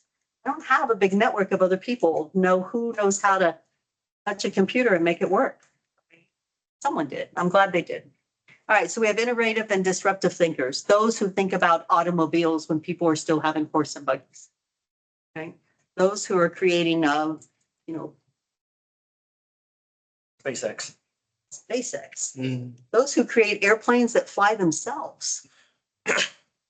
But those who created the airplane, right? Space cargo, TRANSCOM's working on that, right? Let's disrupt the way we do things. All right. And then we have the process and the rule follower. This is what the rules say. Hold on, regulation. Who's the person in your group that constantly brings up the regulations? Let's look that. Oh, you're the regulation person too. Okay. How do we do this? What's our process for it? Well, we don't have a process. Stop. We got to write the process first. Then we can continue on with this, right? You got someone in your group who does that. And then there's the pragmatic person, the person who's very sensible, logical, just pure logic, the pragmatic person.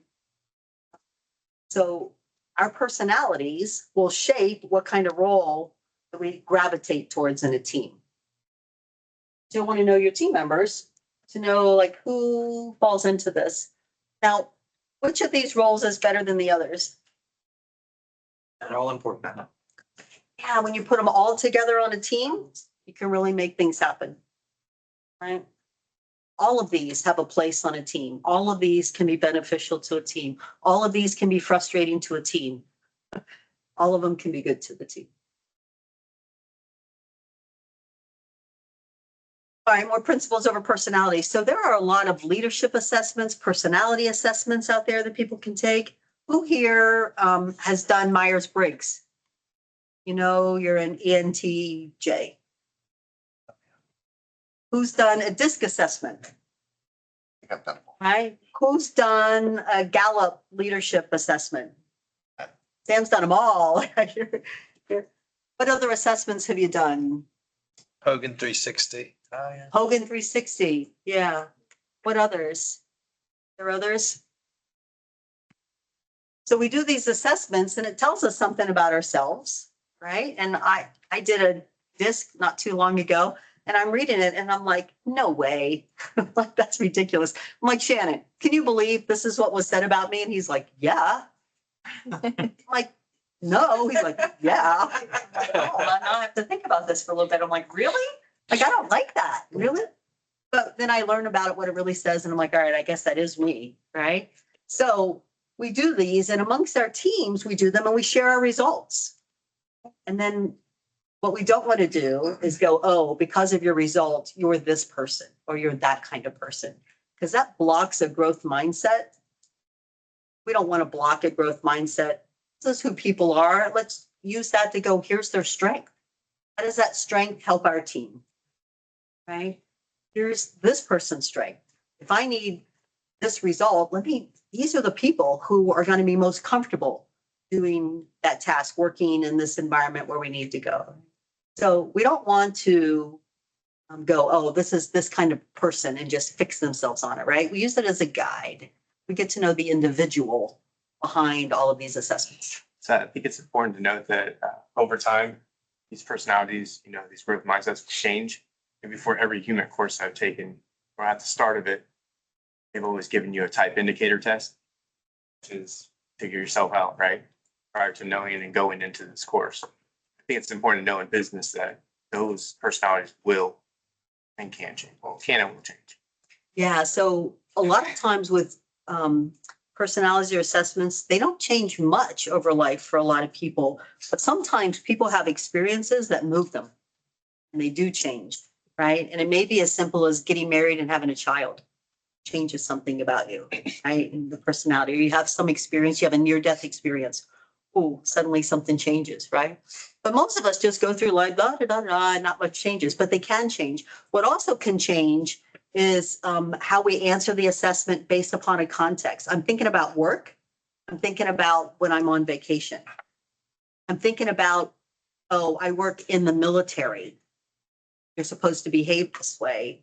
Okay, wait a minute. If I take myself out of this context, so the way people answer questions can definitely change over time. So when we think about how we behave at work probably isn't shaped when we're 18 years old versus when we're 40. Okay, so instead, get to know the individual, use those assessments as guides, but those assessments can be very helpful. Especially that last bullet, helping others get to know themselves. Because I read the assessments and I'm like, what? No? And then other people are like, yes. Okay. All right, so leading into diversity, equity, inclusion, PMI says diversity is not just important, but critical. Critical. You should purposefully go out and build teams that give you diversity. And diversity does not mean a difference in age, gender, culture, religion. That's not what they mean by diversity. It's diversity of thought. People who don't think like you, people who think differently, people who have different perspectives, have different experiences that have shaped their perspectives. So you put together a team that thinks differently than you, that has different experiences than what you have. When you get done, if you purposefully are looking for diversity of thought, you're going to look around and realize, oh, look, I have different ages, different genders, different cultural backgrounds. Those things come out of it if you look for diversity of thought. Because when I have a problem that I need to tackle, or I need to create change, I want to make sure we're recognizing all these different perspectives because we're going to see things from different points of view. And I want to be able to create a plan that can address all of this. I don't want to end up missing something culturally important because nobody was able to speak up on that. Our team couldn't even identify that. We want people who understand all these different perspectives that's going to affect our project. So you want to purposefully create a diverse team. Acknowledge diversity in a positive way and build trust by following professional standards, trust and morale building activities, such as empowering the team, open, honest communication, but also different team building activities. Because then individuals get to know each other as individuals. Foster that collaborative environment, that will come out through all those things we talked about, collaboration. Act and lead with empathy, and we're going to talk about empathy in just a minute. Ethical decision-making, we're going to talk about ethics in just a minute. And so all of that will help you acknowledge diversity, acknowledge the people on your team, and create an environment where people are comfortable being themselves. That allows a diverse team to more easily collaborate, to respect individuals, for people to share their perspective. Like I know if I share something that people may laugh or whatever, right? But I'm going to be heard. Creating an environment where everybody can be heard. Everybody can share their perspective. We'll consider it. We may not take it. We know people, we know the roles they take, right? But we're going to create an environment where people can be themselves and share from an honest perspective, and we'll listen to them.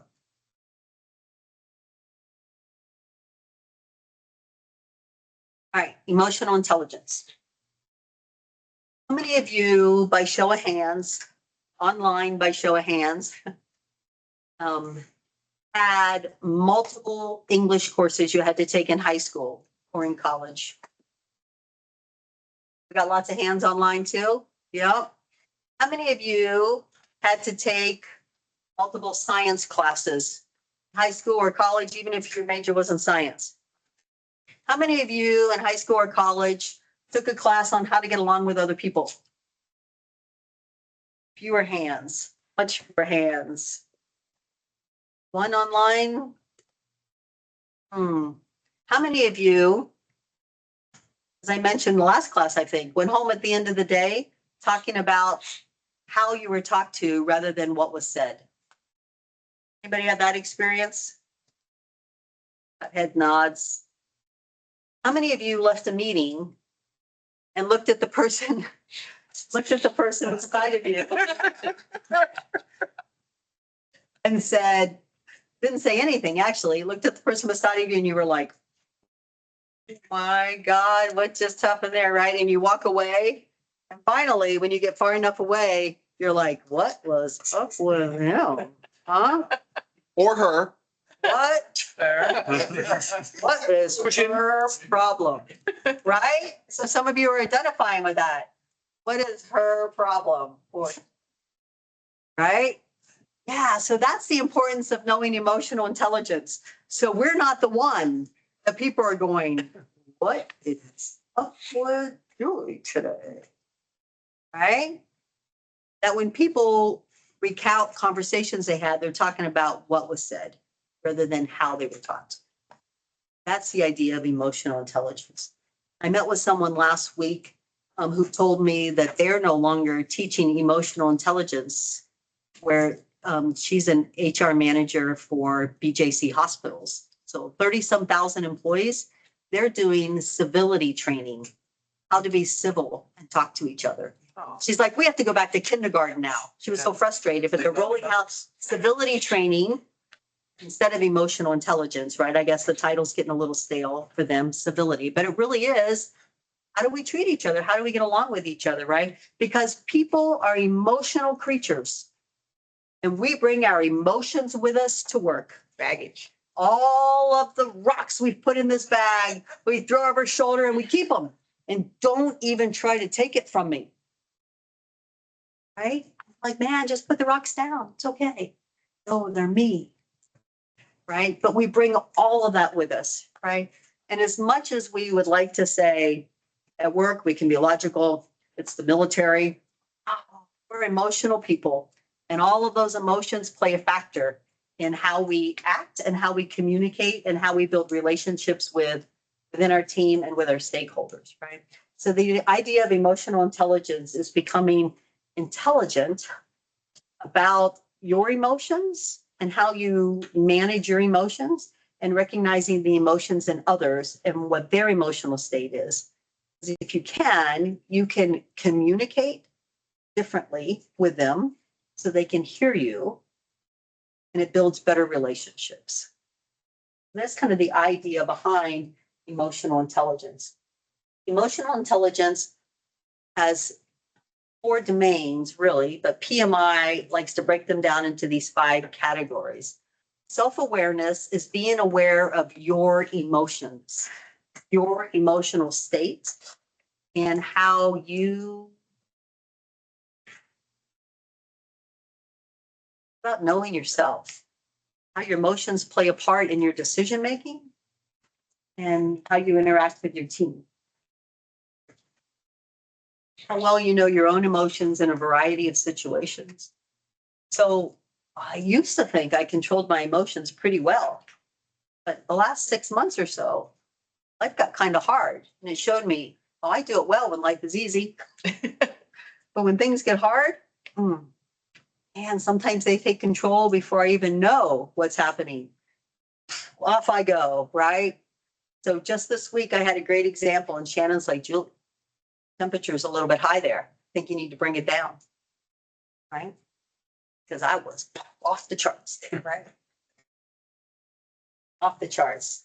And then the sun came back with something sarcastic and there I went again, right? I was gone off of, I'm like, oh yeah, I'm way out there, right? My emotional intelligence was 0.5 4 at best, right? Not there at all. But man, there's some things you just don't do with me. Join the Air Force. So I got, was that sarcasm there? Was that? Oh, no, that was serious. But you know, that's, so I need to get better at some of this, right? I know that, but knowing myself in these situations, I do okay. In these situations, oof, that's hard for me, right? And, before I could even pause, stuff's coming out of my mouth. And I knew it, and so empathy. So self-awareness, being aware of yourself, right? Empathy. So the last, when I did the DISC assessment, we also did something where I had to name like 5 people and say, like, I want to work on these goals. These are the 3 things I've chosen to work on. And so I send it off to send this to people, and people come back and say how well Julie is in this area, right? And then a few months later, we send them the same survey and they say how we've improved. So you're my accountability partner. So I have a close friend, and my friend for a long, long time, right? So I sent her this, right? And I'm like, here's the 3 areas I want to work on. Now, I don't know who says this. The responses are anonymous, but someone came back and said, why are you working on these 3 things? You're good on these 3 things. What you need to work on is empathy. And I'm like, oh, really? These 3 things are what I want to, this is what I don't, like, I'm not good in these areas. I'm glad you think that, but I don't think that, right? And then, so months later, we send it out, and my friend calls me and says, hey, I have to fill out the survey. How well have you done? Look, I don't even know why you picked these areas. I said, you need to work on empathy. I'm like, that was you? Yes, that's what you need to be, empathy. And I'm like, whatever. Obviously, I need to work on empathy. I'm like, whatever, okay, right? So I've been thinking about that, right? And oh yeah, I need to work on empathy. So I'll send her a text message, and I'm like, I was empathetic today. It was like a 5-minute conversation. It was hard.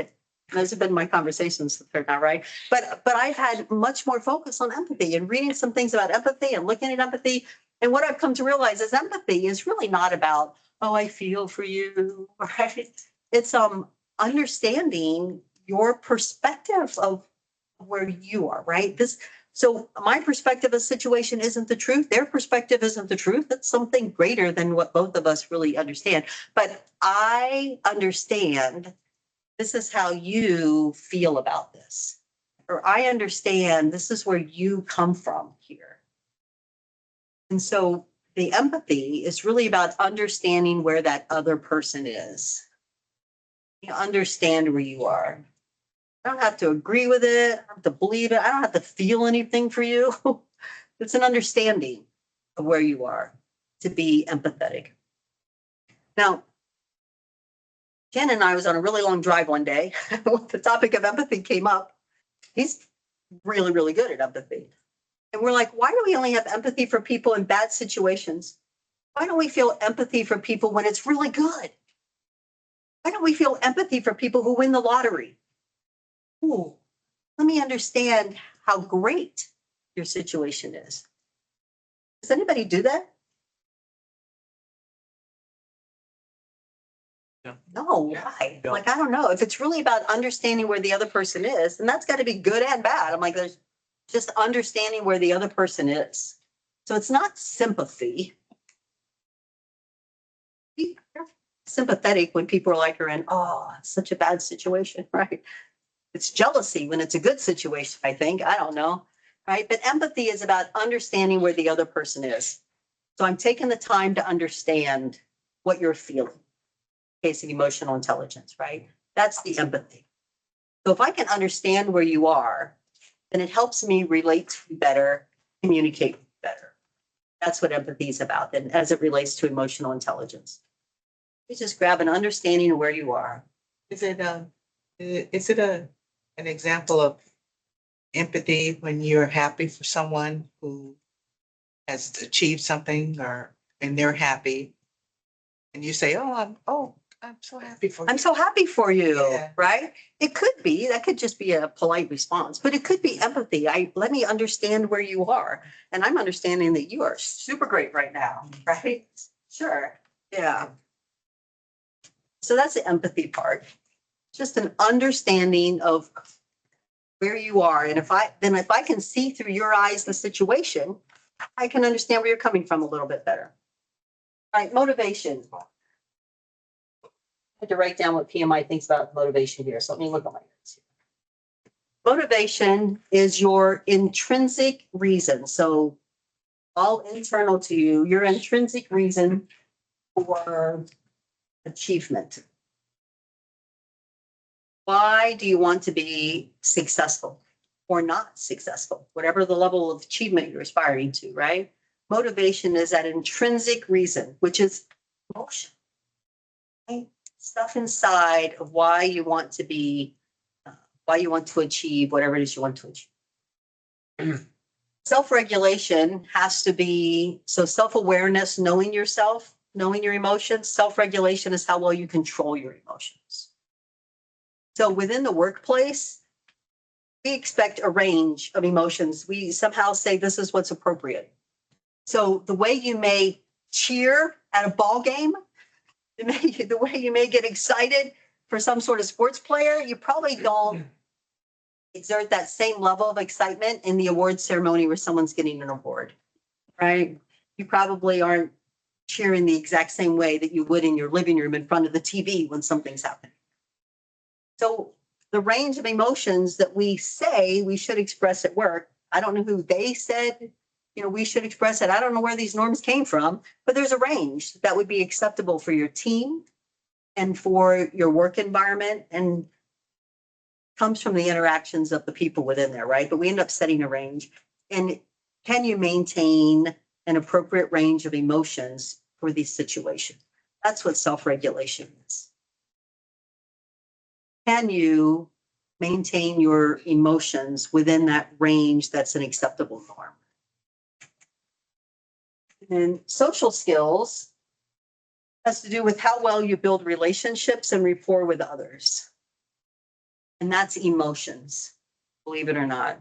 I mean, we can do just exchanges without emotions. That's not quite relationship.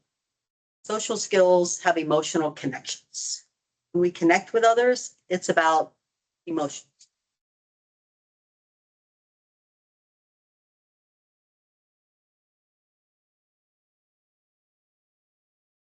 So if you have self-awareness, you can better do self-management to manage yourself and your emotions, which gives you better social awareness because you start noticing the emotions in others, which leads to better relationships. Now, this little blurb is up there with those underlined because I said emotional intelligence really has 4 parts. PMI recognizes these like 5 subparts. The 4 parts are really self-awareness, self-management, social awareness, and relationship. So self-awareness, know yourself, self-management, being able to exert appropriate emotions for the situation. And then social awareness, recognizing the emotions of others, whether it's your team, your stakeholders, the larger group. Because then I can adjust my communication, which leads to better relationships. And it's those relationships that make you a successful project manager. When things happen, you need help, you want those relationships to be in place.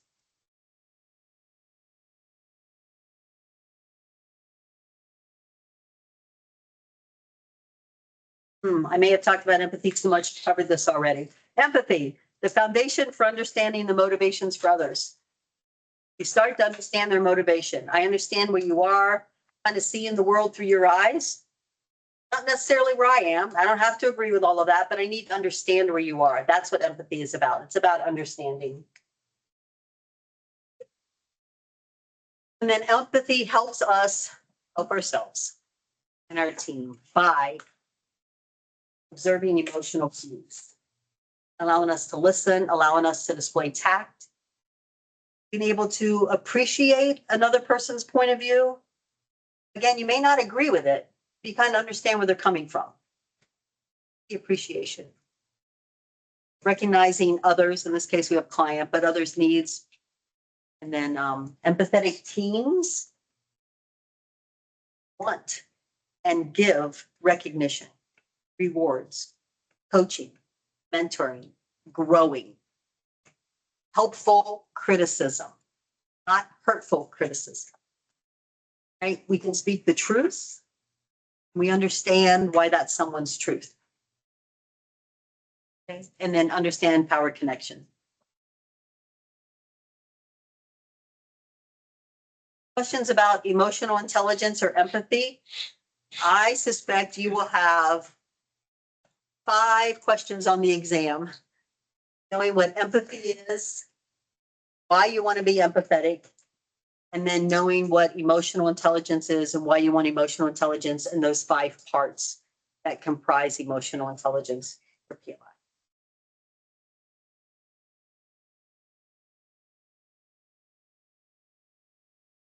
Okay. We're at a new topic, going to talk about teams. We've been going at this for, we took a break at, so 45 minutes or so. Do we take another break now or do we roll a little bit longer? Roll. I have 1 vote for roll. May want to take a break? You can keep rolling. I'm trying to be empathetic and see what you guys do here. What's that one? Is that an X? Roll. Roll, we're rolling. Roll that. Thanks. All right, let's talk a little bit about a team. Building a team. Now, in a predictive, traditional approach to project management, the team members work for the project manager. So we build team agreements that support structures, processes, culture that enables our team members to work together. But we have this centralized leadership. The team members work for the project manager. So we want our team to be a cohesive team, to work together, to understand how to row the boat in the same direction. They work for the project manager, so there's a hierarchy there.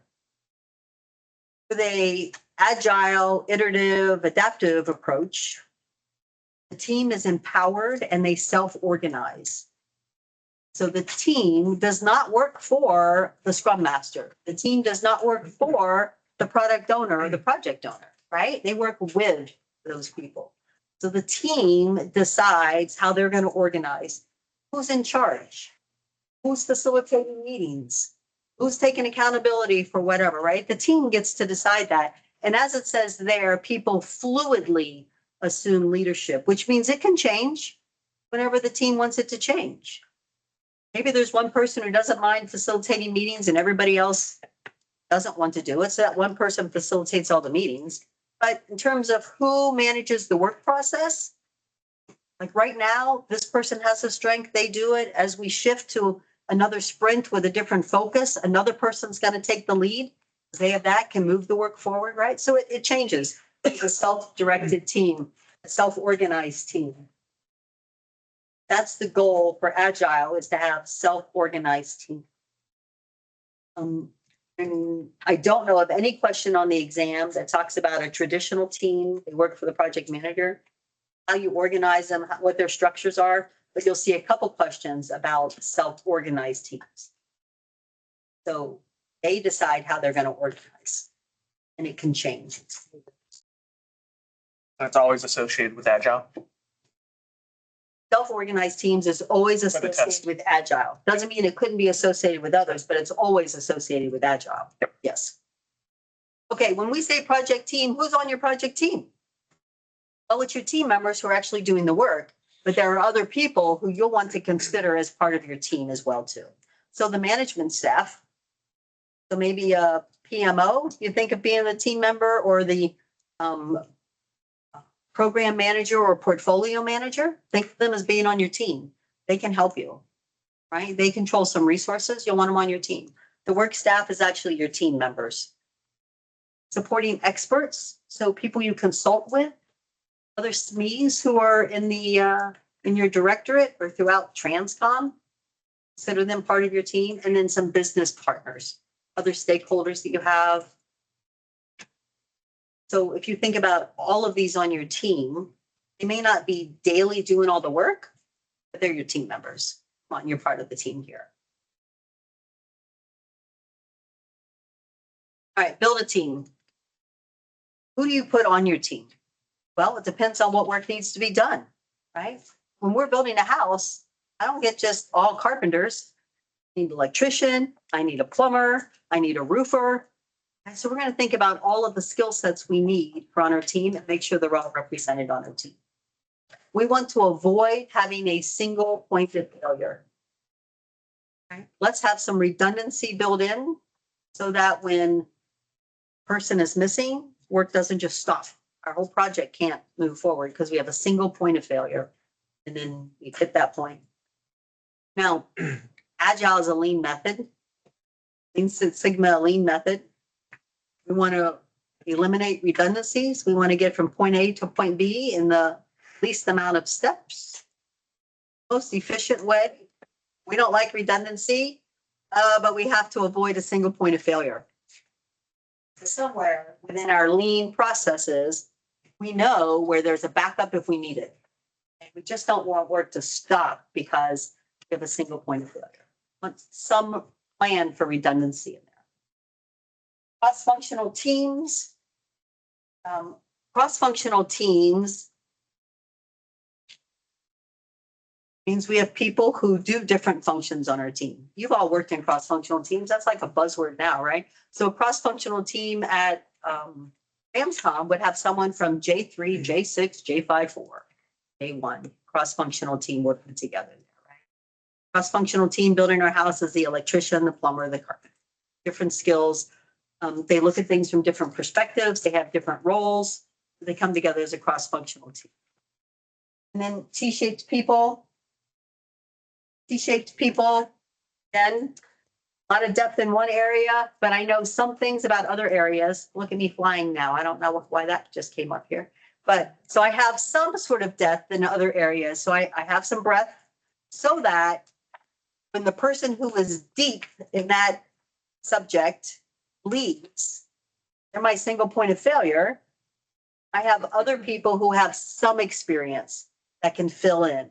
So the project can keep forward, probably slower, going to take longer to do the work, but at least it won't stop completely because I thought about developing my team so that they can help other members of the team.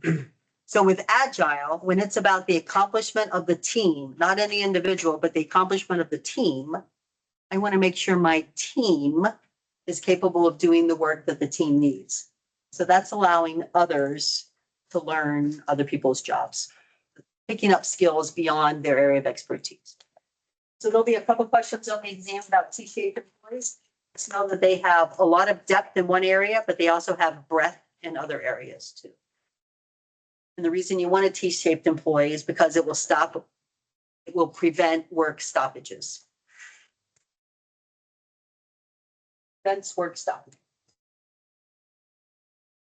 Okay, along with T-shaped employees, you also may want to consider what PMI calls generalizing specialists.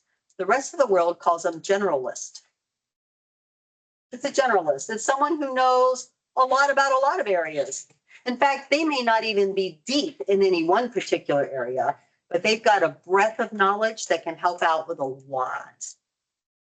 So they're not necessarily deep in any area. They may be, but they're a T-shaped employee who has managed to build quite a lot of breadth. We call them a generalist, so they cover a lot of different areas. So you may want some generalists on your team. For the exam, just know generalizing specialists can help out, and you're going to be like, oh, that's the generalist. So a generalist just generally knows a lot of things about this topic. You'll be able to answer the question. Okay, what you want to create are high-performing teams, right? Who wants to be on a team that's the team of losers? Nobody. Nobody in the military anyway, right? We're about winning, fighting and winning. So high-performing teams. High-performing teams are skilled at communicating. In fact, communication and emotional intelligence are the two factors that they can pin that all high-performing teams have. They know how to relate to each other. They know how to talk to each other. That's kind of the only common traits that a lot of studies have been done on high-performing teams. They find they have in common. Relate to each other, they understand each other, and they talk to each other well. So communication, building bonds, they collaborate with each other. They're not afraid of change. They're change catalysts. They're not afraid of change. We'll implement change all day long if you need us to, because we trust each other. High performing teams about a team. Right? They know how to manage conflict within the team. It doesn't mean they don't have conflict, but when it arises, they deal with it, they handle it, they process it. Influence and leadership. Okay? High performing teams. Now, so I read a study looking at high performing teams and they found some surprising results. And I thought about TRANSCOM in this, and I thought about the GOG floor. And I thought about a particular team on the GOG floor. Because they looked at how long teams had worked together and how, what their performance levels were. And they found that teams that had not worked together the longest were actually higher performing teams. And they were surprised by that finding. You would think the teams that worked together for a really long time, who knew what their roles were, who were solidified, would be more high performing. And they found out they weren't, because not everybody felt free to communicate in teams that had been together for a really long period of time. Sure. So who works with Bill Mann on the floor, on the GOG floor? Anybody work with Bill Mann? How long has Bill Mann been working on the GOG floor? Anybody know? It's been there like 20 years. Yeah. What Bill Mann says happens. Right. Like his name is Bill Mann. Anybody online work with Bill Mann? Right, his name's just not Bill or Mr. Mann, it's Bill Mann.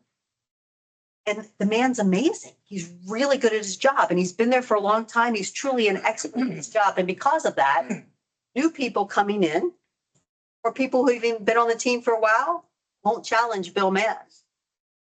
The dude knows what he's doing. If he says, well, that's where we go, and nobody will challenge it. And there's not an open degree of communication in those teams that have been together so long. Right? So back to emotional intelligence and know yourself. Where have you become so strong that the team just blindly follows and doesn't question? And that's what was happening with those teams that have been together a really long time. Right? So we have to keep that communication open. And that's why the emotional intelligence, know yourself, recognize that others are there, keep a diverse team, allow everybody to speak. Becomes important and creates high performing team. Okay. So that's how you're going to create high performing teams. You can analyze your team using a SWOT analysis, just like we analyze organizations.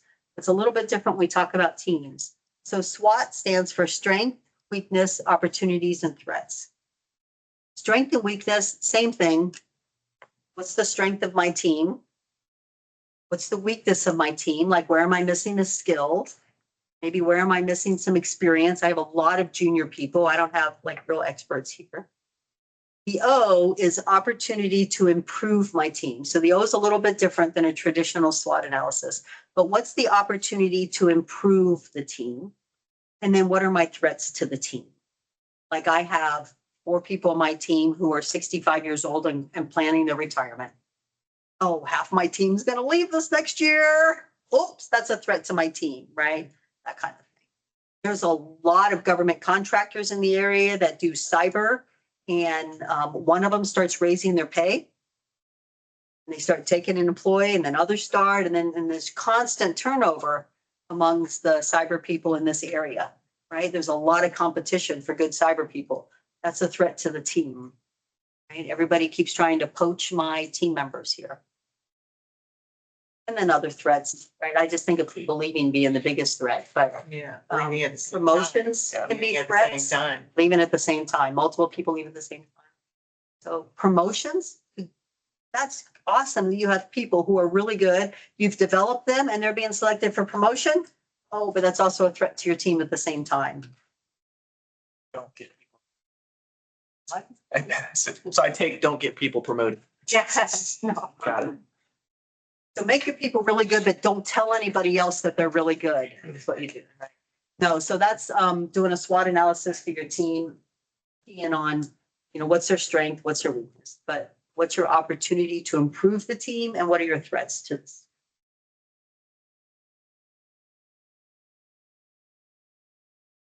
All right, now we've been rolling for an hour for sure. You need a break? You guys are just loving this so much. We're just keep on going here. We're into it. No, let's take a break. Everybody's gonna need to stand up anyway. So let's take a 10-minute break. All right, so according to this clock, it's 25 after. We'll come back in 10 minutes. According to this clock, we'll start again at 10:35.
All right, we're all back in the room, the quiet break.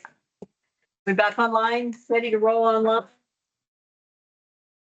Cameras ready to roll.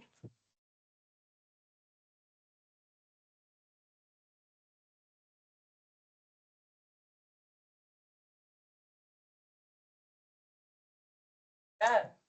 All right, is that rolling? Lights, camera, action, here we go, all right. More team stuff. All right, team norms. The team gets to decide their norms. Okay, so regardless of whether it's a team working an agile approach or a traditional approach, we want the teams to have a say in how they're going to interact with each other. So we have the project charter, get our team together. We do a kickoff meeting. Remember our kickoff meeting, pulling all our stakeholders together, introduce our project, perhaps introduce the team. Rah, you're going to love this. Let's have cake and punch. And then the team, I want you to now go off and write your team charter. Okay, so that's the part of the process where the team charter happens. We're going to create the team charter immediately after the kickoff meeting. That's a test question.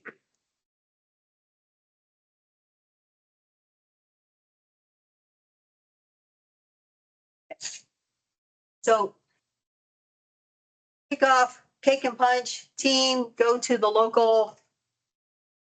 Where do people go around here? Going to Hot Shots, the pizza and wings, and talk about how the team's going to interact as the teams here. So start writing the team charter. So even if the team goes out to lunch and they start talking, someone grabs a napkin, starts writing it down, and they come back with a napkin, like that's okay. That can be the team charter. Right? Now, our results-oriented people are going to be like, no, that doesn't come up on a napkin. No, we're going to write this out in a document, make it proper, and it'll be in the SharePoint in the folder called Team Charter. Right? Right. Codify it. Right. Rules and regulations person. Could be, well, how we structure it, right? But no, not a napkin. That's not the proper way of doing things. But it's written, however it's written, okay? But this is what the team wants to focus on. These items you may see in the team charter, right? What are our shared values? So as a team, this is what we want to do. This is how we want to work. This is the level of achievement we're going to achieve. Our behavioral guidelines. We all agreed to come to work by 9 a.m. And our hours are going to be from 9 to 5. Right. So we're going to take a 1 hour lunch. It's what our team agrees to. But no more than 2 people can go to lunch at any one time. So we have constant offers coverage because that's the way we want to be. Or we're just going to close down the office for an hour and we're all going to lunch. Here's where our lunch hour is going to be. Right. So whatever guidelines, behavior guidelines they come up with, that's what they're going to put in the team charter there. Right? So how you communicate, we're going to use Teams, we're going to use Zoom, we're going to touch base every morning. We're going to just meet on Monday morning, and then we're going to do our work the rest of the week. We're not going to have formal meetings because we all work together. So it'll just be constant collaboration. We're not going to have meetings to touch point meetings. We don't need to, right? So whatever their guidelines they want for communication, they find in the team charter. Decision-making guidelines, how you're going to vote. Are we going to vote with majority or plurality? Thumbs up, thumbs down. Planning poker. What's our poker deck look like? So all of those things will be in the team charter. How we manage conflict, our meeting times frequency, teams assignments maybe. Right. So I'm going to be the person who will take notes. I'll take notes at meetings, but don't ever ask me to lead them. I don't, but I'll be the note taker for the meeting. I just don't want to facilitate it. Like public speaking is not, those kind of things may come up. Now, the team creates their charter and they come to you, the project manager, and show you their charter. You do not get to go, yeah, I don't agree with that. No, that's not how I want the team to act. That's not an appropriate rule. It's their charter. You don't get to disagree with it.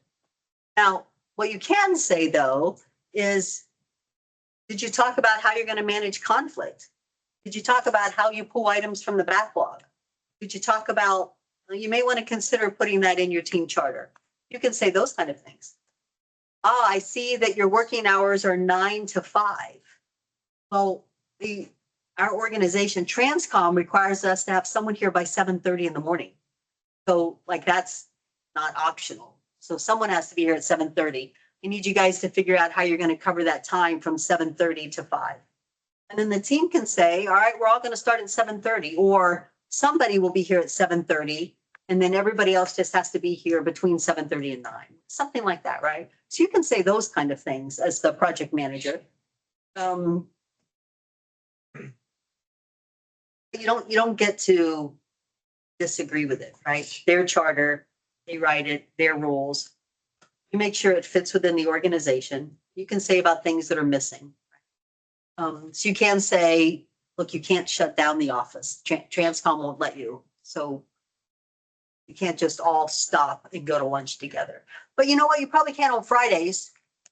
So if you want to do that, but at least Monday through Thursday, somebody has to be in the office at all times, right? Between 7:30 and 5. So as the team, figure out how you do that. Okay? But otherwise, this is the team's document. All team members should get a say. But as a project manager, you probably won't be there while we're writing it. So hopefully everybody has a say. So you get new team members. Eventually you get a couple new team members. You may need to relook that team charter. Something's not working, relook the team charter. Right? This is how we said we were going to manage conflict. It's not working. You as a project manager should not then say, well, then I'm going to tell you how to do it. This is how we're going to handle conflict. Now you might tend to do that. But what you should do, tell the team, you need to relook your team charter. Come up with something that works for you, because this isn't working. Figure out something that works for you. Kick the problem back to the team. If that's an option on the exam, kick the problem back to the team, empower the team to solve it, relook the team charter, you should consider that answer. So document written by the team members only, operating guidelines, their ground rules for all those things we just talked about. So funny. I feel like it's basically saying you can tell them their charter is not good, but you can't tell them how to fix it. Let them decide. Now, if they go, yeah, we don't know, we can't figure it out. You can collaborate with the team to help them. You can coach them, help them decide some things. But boy, if you just happen to get a team member of a bunch of people who don't want to make a decision, that's tough. That's tough. I had that situation once. It was a small team. They were just simply planning a board meeting, but some really significant people coming to this board meeting, like a super important event. But fairly small in terms of events go, right? So just a team of 3 people. They couldn't decide anything. It was taking them weeks to find a location. They just kept getting more information. They couldn't figure out how to make a decision. It's like, oh. So who's on the team? More than these 3, we have some other people, and that's what we ended up doing. Have you considered talking to these people? Have you considered talking to these people? And stakeholders started making decisions for them. But only once have I had that situation where I had a team of, they just could not. All 3 people had that personality of, we're the person who take notes. Like, oh boy, how this team came together, I'm not sure. Random assignments, but just happened to be that way. So you can help the team when they're stuck, but this is really their document.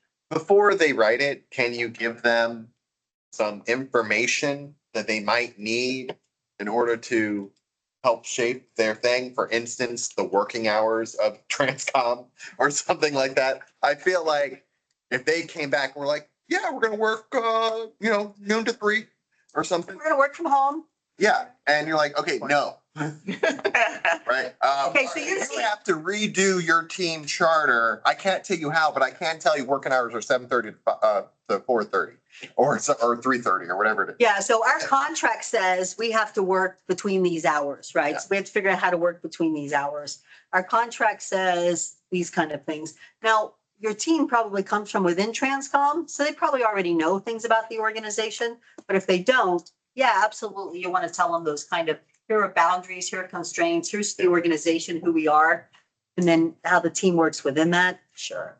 And then maybe something like, I, as the project manager, have to do this report. your team needs to provide me with this information weekly or something. Yeah, so I need to do a report by Meetings. Friday, so I need this kind of No information. writing down anything. Yeah, and so they can, yeah, so those are, those ways of working.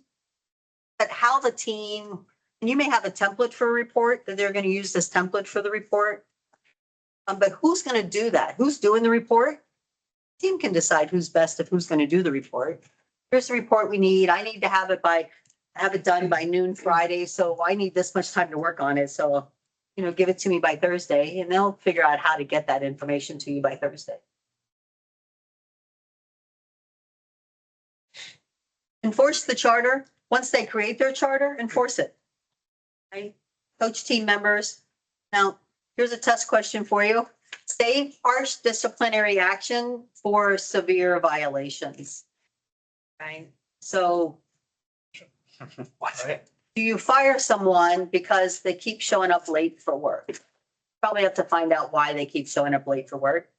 Probably the first thing you do isn't fire them. You may talk to them about how to set an alarm. Right? You may find out that they have to drop their kids off at daycare and they can't drop them off until a certain time. And so this is it. So now, okay, now I have the situation with this team member. Can I work with that? But harsh disciplinary actions, public floggings. No, we don't do that anymore. So harsh disciplinary action being remove them from the team. You want to do a lot coaching, mentoring, helping them before you just remove them from the team. That's what PMI is getting. And if you prioritize people, if you take care of people and help them grow into their responsibility. And then if they just can't, well, then they just can't. But you should try other things before you actually remove them from the team.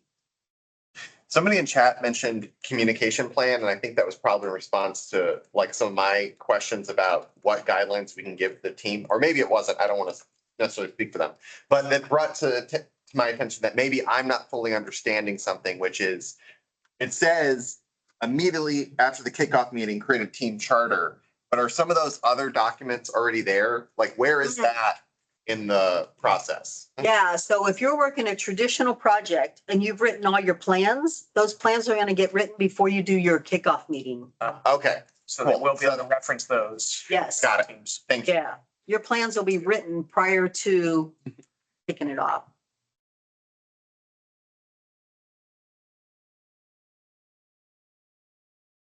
Okay. Building team cohesion, important. Teams get to know each other. They start to trust each other. You make deliberate effort to do things so that the team builds trust, builds relationships with each other. So formal, informal. You can take your team away for a 3-day retreat, do some fun stuff. Or it can be just lunch, an hour at a time. So you just consciously take effort so your team members get to know each other, trust each other, work together as a team, recognize team goals over individual goals. But it takes time. So I have a team member who's not comfortable just being part of the time. Like there's some fear and I need a little more control. So much so that we had to change meetings from one platform to another. And this new platform we needed to use first, she couldn't get Outlook to work. It took a week and a half to get Outlook to work, right? But it was important that she set those meetings, that she be the one to have to, if there's a change, that she be the one to change them. Couldn't just make everybody on the team the host. So anybody can make these changes. Well, they know my name. I'm like, that was important to her. Like, oh, just some fear that I won't be relevant. Okay, that's not true, but that doesn't happen overnight. It takes time to realize we trust you, you can trust us, it'll be okay, right? But you have to deliberately do things to move people so that we start working together as a team.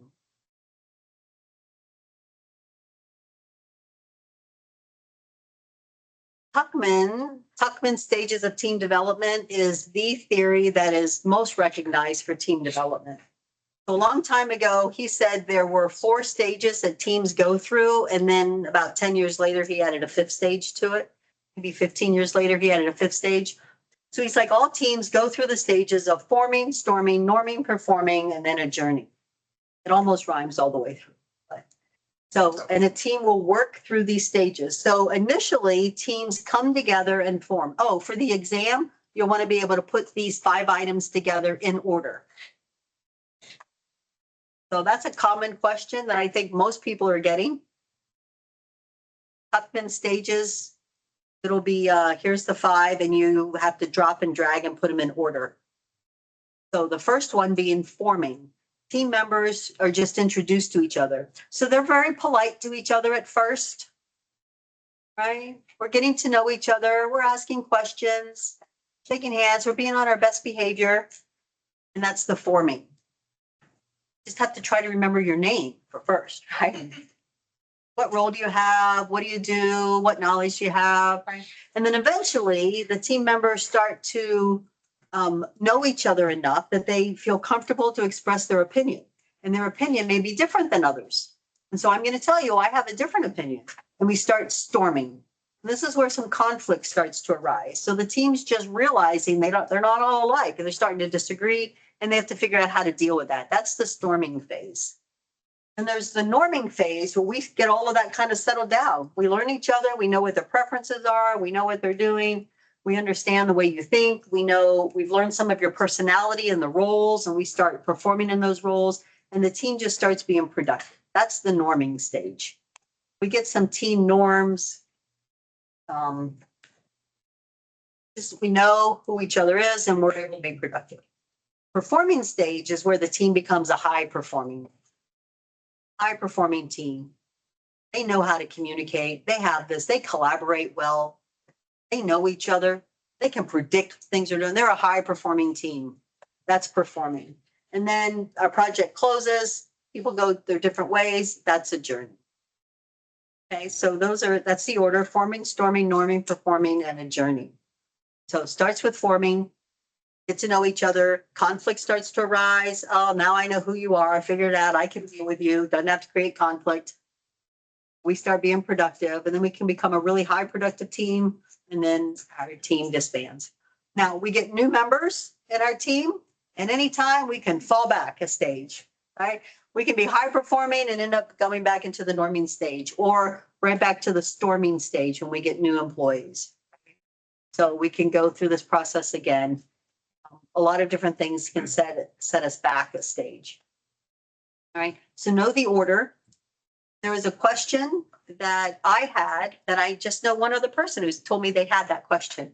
And so the scenario is you have a team that's fairly new working together. A lot of conflict has started happening. What do you do? And you're like, wait, a new team, conflict has started happening. Yeah, that's just part of the stage. You'll work it out. You don't have to do anything. The answer is do nothing. They're in the storming stage. The team will progress. They'll figure out how to do conflict. You don't have to do anything. They'll move on to the norming stage. Okay. But that's hard to pick an answer of do nothing.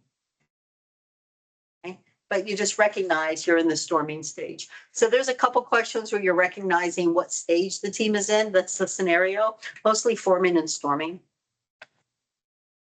It's hard to tell the difference between norming and performing. I don't think there's a question about that. But there's definitely the question that a lot of people get, and that's putting them in the right order. Okay, so that's Tuckman's stage of team development. Oh, I think you also want to know that these 5 things is Tuckman's development. Okay, some team practices that seem to work well. If possible, co-locate the team. It allows them to communicate. If you have a team that is not collaborating as well as you want them to on the exam, the answer is we'll co-locate them, put them together. Because then they see what everybody is doing. It fosters collaboration. Co-locate the team. And I think I mentioned before, when you put them all together in a room to work together, we call that the war room. And in the war room, you will find an information radiator that has a dashboard. So your team has all the current information. Those are test questions wrapped into that sentence there, right? All right, respect the team charter, what the team does, right? All right, virtual teams. Anybody in here work on a virtual team? Virtual team members? Anybody have virtual team members around the globe? Anybody on a team where people are assigned in UCOM or Indo-Pacific? All right. So why would we want to have? I put a question up there to ask and then I realized, oh, it's on the slide, so you have the answers right there. Like you do? Yes, you do. It's on the slide. Okay. Why do we want virtual teams? What does it do for us? Right? If everybody can, if you collaborate more being all in the same room, why do you want to have a virtual team? It could save some money. It saves some money. How does it save money? Travel. AC bills lower. Space. So travel meaning you don't have to travel? Yes. Right. Okay. We can all talk to each other without having to spend money traveling. Okay. Office space. You don't have to pay the brick and mortar space when you have a virtual team. Yep. You're paying for all the electricity that you're using. You're paying the internet bill. Yeah. You don't have to pay for the office space. So I appreciate being able to do laundry while I'm working. Doesn't really interfere with my job. I don't have to spend my weekend doing laundry. Really appreciate that. I appreciate that I can control the food in my employee break room in my house. So virtual teams can offer a better work-life balance. Right? The time I get back not commuting from upstairs to downstairs is much less than getting in my car and driving. Okay? So I worked from home and then I started working at TRANSCOM on base and now I work from home again. But working from home and then going to TRANSCOM, I forgot how much time it took me to get ready in the morning. Like, oh my God. And then I'm like, I'm putting on makeup again. Can I just please have a slob day in there somewhere? Like, no. Get ready, go to work, right? But oh my God, I want to sleep more. I have to give up time for this, right? So yeah, so work-life balance can be a little bit better for our employees. Therefore, our employees may appreciate us more and stick around longer. So the second point here is really big, a larger talent pool. Right? If I can recruit from around the globe, I have a lot more people to choose from than if I'm just recruiting from O'Fallon, Illinois. So, or Muscuda, we'll throw Muscuda in there too. But if I can recruit from around the globe, I have a much larger talent pool to choose from. So I should be able to pull in some expertise. And if I want a diverse team, I now get global diversity that I can put together on my team.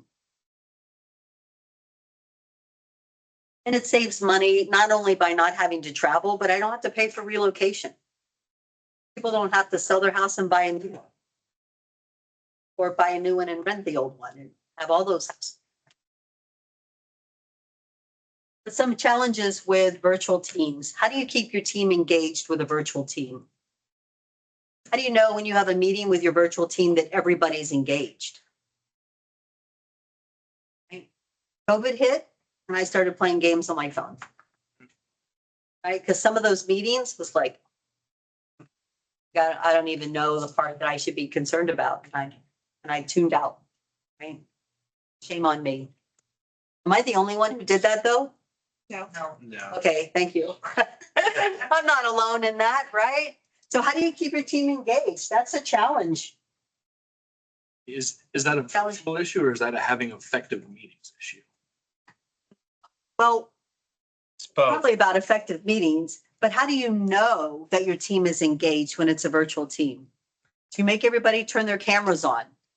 You allow phones in TRANSCOM so that if people start pulling out their phones during a meeting, you know. Right. Right. How do you keep people engaged, right? You have them turn on their cameras. We all can see each other because face-to-face communication helps build trust, relationships, all of those kind of things, right? But how do you know how do you build team commitment when it's virtual teams? Right? That's really tough too. You have to, just like with your team, you're going to set aside time for people to get to know each other, do team building activities. You have to do that with virtual teams as well too.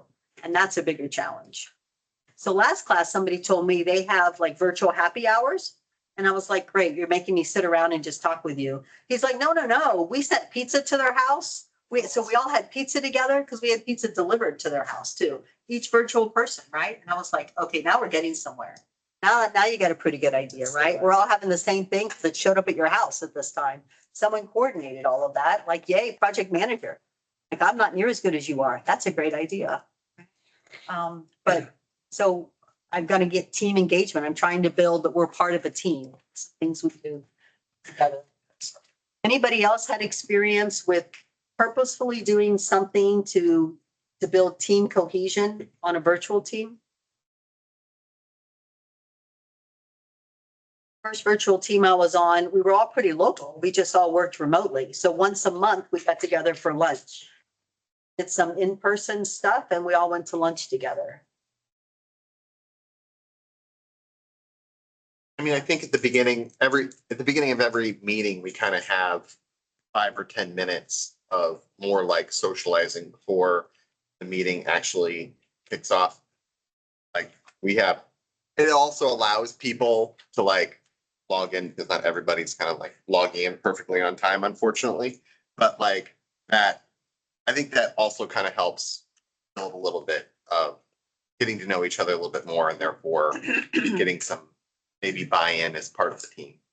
Okay, so we're not talking about work in the beginning, other stuff, learn about other ways. All right, and that's an all virtual team? Yeah. Okay. Anybody online have experience with working with a virtual team and what you did to create engagement? Or cohesion?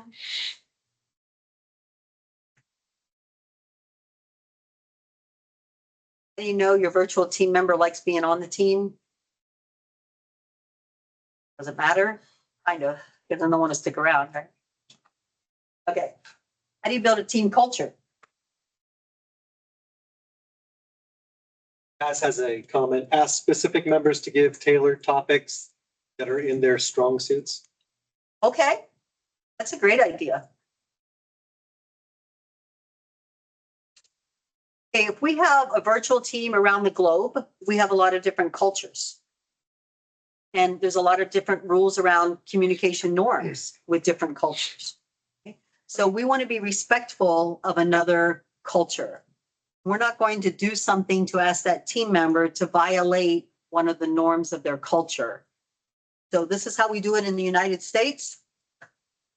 Okay, they're not part of the United States, right? So we're going to respect what their culture says the behavioral norms are too, and allow that to be part of our team. Time zones. Oh. Alec, are you in England or are you here at Scott Air Force Base? Because I know you were traveling to Scott Air Force Base last week. Is Alec No, online? I'm back in England. I just Back got back this morning. All right, so thank you for being willing to be part of this class when it's not part of your normal workday, right? So I assume that you participate in meetings with the other couriers that are here at Scott Air Force Base, is that right? Correct. How do you work that with the time zone difference? What time are you in, do you have to participate in meetings? It would basically be later on in the evening for me, usually, typically around 1600 or longer than that, or later, I mean. 1600 is not that bad, I suppose. But do you adjust your work hours for that, or do they expect you to work a little bit longer to account for the time zone difference? It honestly just kind of depends on what we go on mission-wise. Sometimes it's just an elongated day for me.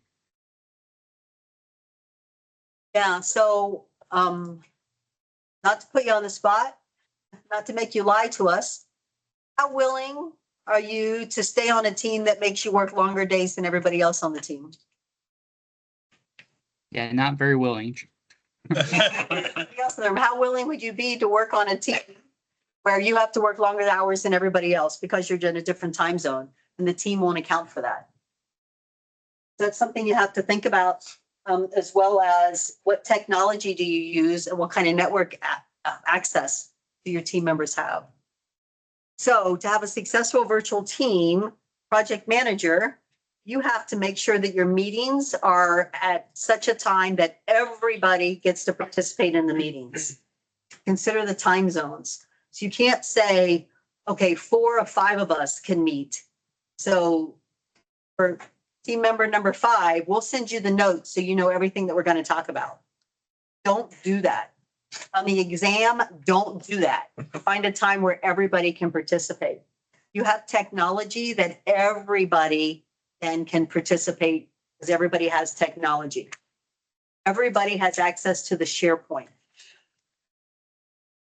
Everybody can read the documents.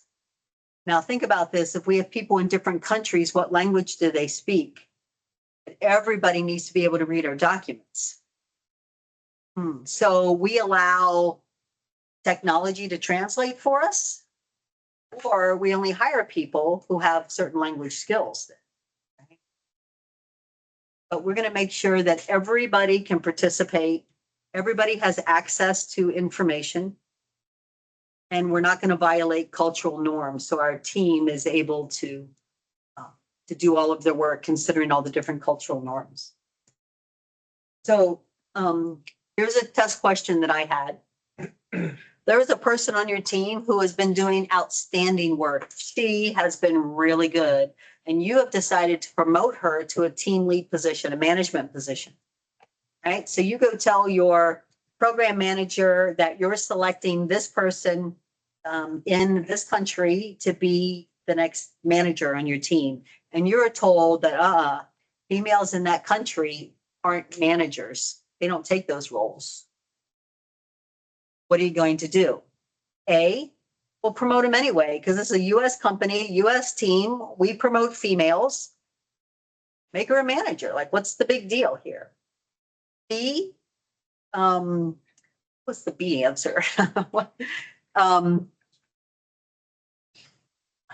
Shoot, suddenly I'm having a hard time coming up with wrong answers. So we're going to promote her anyway. We're going to say, okay, females aren't allowed to be managers. So I'm going to find another way to reward her for her good behavior, her good work, and without promoting her to manager, and I'll select someone else to be manager. Whatever the other wrong answers are that I can't even think of right now, because the right answer is, in that culture, females aren't managers. Not going to push a change. So hold on a second. Are we saying we are not going to talk to the employee and ask if they want to do this? Well, so first you're going to your program manager and say, hey, I decide this is my decision of who I want to promote. And they say, whoa, whoa, whoa. They read on the internet that that's not allowed. Is that what we're saying? Exactly. Okay, so if this is your team and they've been doing good work, then you know your team, you've been working together for a while. So don't read into the questions. Right. Don't start changing the questions, okay? Okay. In here. Don't read into it. Don't go, well, hold on a minute. Do I gotta trust this information? That's not even gonna be part of the exam, so don't go there for you. Okay. Don't do that to yourself. Okay, don't do that. I just don't understand. Like, I mean, how would you not ask the employee if they would be wanting or willing to take this position? Would you be willing to go against the cultural norms of your country? Maybe if you were a disruptor. I mean, the question. I guess an innovator. So don't read into the question, right? So let's find another way to reward this person for their outstanding effort on the team. We'll find someone else to promote because we're not going to violate the cultural norms there, right? So we're still going to say you're doing a great job. We're still finding a way to reward them because the scenario said you wanted to promote them because they were doing a great job. So as a former HR person, I'm going to tell you that's a terrible reason to promote someone. That's a terrible reason to promote someone. That's a great reason to give someone a reward or recognition, but that's not a great way to promote someone. They're good at this job. How do you know they're good at the next job? right? You hire for that. Skills required of that next job, but we do that all the time. We promote someone because they do a good job where they are, right? Anyway, It's a fallacy. don't ever pick an answer to a question that asks you to violate a cultural norm. And don't read into the questions. Because like, how do I know this information's right? One of your choices. Yeah, you'll just add more stress to yourself doing that. Tell you how many times. But every class, someone brings that up. I find that fun. Every class, someone's like, hold on, how do I know? I want to investigate this more. And that's, I'm like, don't, it's a test question. So don't do that to yourself. Just play along with the game of the test because you want PMP after your name, right? There's the goal. Okay, but in real life, as well as the test, you want to make sure that you consciously create programs, just like you're going to do for a non-virtual team, so that people are engaged, get to know each other. You have team building activities, you recognize different cultures. You have meetings when everybody can participate, and you make sure that everybody has access to the information. Okay, you can't just leave one team out. Everybody else works electronically and we mail documents to this team. They'll never be caught up. They'll always be behind that.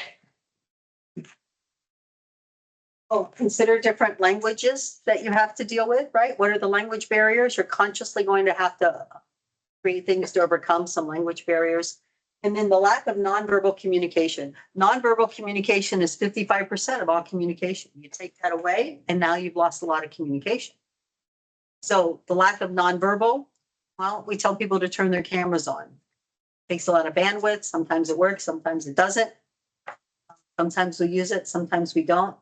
It's a norm in DLA that we never turn the cameras on. Right. So that's curious. Is it becoming more of a norm to Never turn accept the cameras on. cameras on? And from what I understand, the norm across the commercial enterprises, cameras are almost always off. Cameras off. So now what do you do? How do you make sure that your communication is effective? Because you're taking away a big part of the communication. Do you mean like completely private sector, or do you mean the commercial that is interacting TRANSCOM? No, I just mean private sector. I was just curious. I mean, we don't, obviously can't answer that in here, but I'm just curious. Yeah. I definitely Very thought much the cameras norm. were on more. So your experience is that people turn the cameras on more? My experience is very limited because I am in the military. I am doing one collaboration thing that's virtual, and that's mandatory cameras on. Cameras And on. I think, and I have a sister who works primarily remote, and she has a camera on Okay. policy during meetings, not like while she's totally. Right. Others hanging on you. Yes. I need to make sure you're sitting in front of your computer all these times, but yeah, no. No, so I have one meeting where we have cameras on and then, but that's a different client. When I work with DLA, it's cameras off all the time. And I think it's because, they have a former J6 who's living the high life in Barbados. They have terrible technology there. So I think they use cameras off bandwidth kind of stuff. He doesn't even have to do the like fake background thing. He can just, Yeah, Yes. right. it's like the actual, oh, it's a cool beach behind you. Huh? Okay, virtual team challenges, face-to-face communication is always best, right? So we get video conferencing, and again, here we are, cameras on, cameras off. What do we do? But if you can do video conferencing because you can't be together, that's not a bad alternative. Set expectations up front. How are you going to run meetings virtually? Because multiple people speak up, especially when the cameras are off. And then who's talking? So I have one meeting where there are two gentlemen who have the same voice. I swear they have the same voice. I can't tell who's who, right? So I have to have the participants up so I can see what bubble lights up. So I know who's talking, because just by the sound of their voice, I can't tell who this person is. So do you always start with, this is Julie, this is what I had to say, over? Which I really love people who have never been in the military who talk like that and say over, and it sounds weird because they just don't have that over, sound right? Kind of fun. So it makes me chuckle, like being that part of virtual. But what are the rules of how we're going to participate virtually? Do we have an order that we go in and then just catch alibis at the end? How do we do this? So you're going to want to set those kind of rules for your virtual meetings right up front. And then what's the response time for communication? If we send an email, you have to reply back to me within what? Or you at least have to send me a response that lets me know you have it. What are the rules that we're going to work with? So you want to work out those kind of rules. How do I know you're getting my communication? That becomes an important part for virtual teams. Set time for personal topics we talked about there. And then occasionally check in with people individually. Check in with them. Get a one-on-one Teams meeting with them, call them something. How are things going? Like you're out there on this island, we know. I want to make sure that you're tied in. Like, what are you missing? What do you need? What can I do for you? Right? So we want to check in with our virtual teammates to make sure that everything is good there, because otherwise you'll probably never know.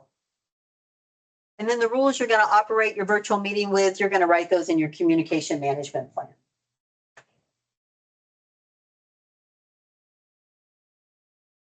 This one goes way along to the bottom. Okay, use appropriate tools for collaboration.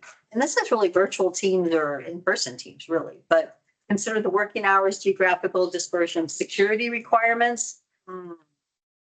Anybody have a virtual team where you have to talk classified information?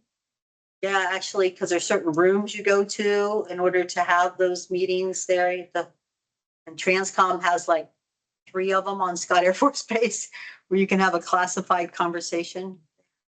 And so I said something the other day and I was like, oh my gosh, I hope that information isn't classified. There were 3 of us. I'm like, did I say something classified? And a senior person in this meeting said, that's okay. We all have security clearances. I'm like, yes, but my little AT&T wireless internet box, I don't think is cleared to talk about these things, right? Even though we all have security clearances, I don't think my internet system is cleared for this. They're like, I think everything you said we could Google and find out. I'm like, okay.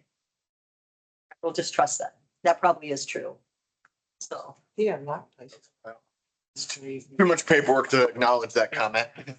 That's the hard end. Oh, yeah, there's only a couple TS rooms on Scott that you can have meetings at. Yeah. You need. It's they about need 4 or more. 5. It's about 5. 5. Still a weakness at Scott Air Force Base. They know they need more. So I had just read a document that was top secret. I was going to Washington, DC to do an analysis of that. I get my rental car, I turn on the radio, and there's a congressman on the radio talking about the stuff I know is classified. Happens. Good. Yeah, but right. So suddenly, I don't think it's classified anymore. Why is it still classified?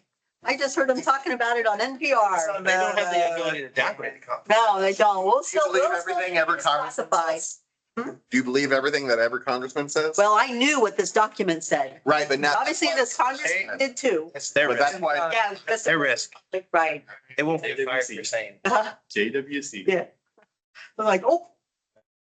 Yeah. So it's still classified. So anyway, you got to think about those kind of things when we're doing virtual team communication, right?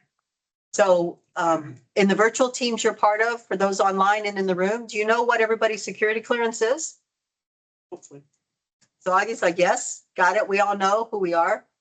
But that's probably something you got to figure out in the very beginning, Oh, yeah. right? Is everybody cleared for this? So my team, I know what my classification is. I have another person who thinks they have a security clearance. They think it's at the secret level. oh my. But because I know what this contract is, I don't think they do. And the other person just has like the NAC clearance kind of. But like, I'm pretty sure because I have a CAT card, I'm pretty sure I have a secret clearance. That's what the answer was. Because I have a CAT card, I'm pretty sure I have a secret clearance. And I was like, okay. Like, yeah, we're not talking stuff there, but I'm not going to argue that, right? I don't know. I'm like, okay. Mental note, we're not going to talk classified information. Okay, use the appropriate tools, SharePoint, whatever messaging platform you have, Teams, most likely, right? Shared calendars, SharePoints, there's knowledge repositories, so the different systems you have, and video conferencing.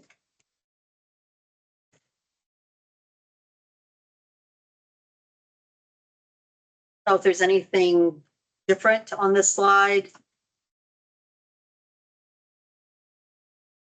I think there's any test question you wouldn't be able to answer here. And agile spaces.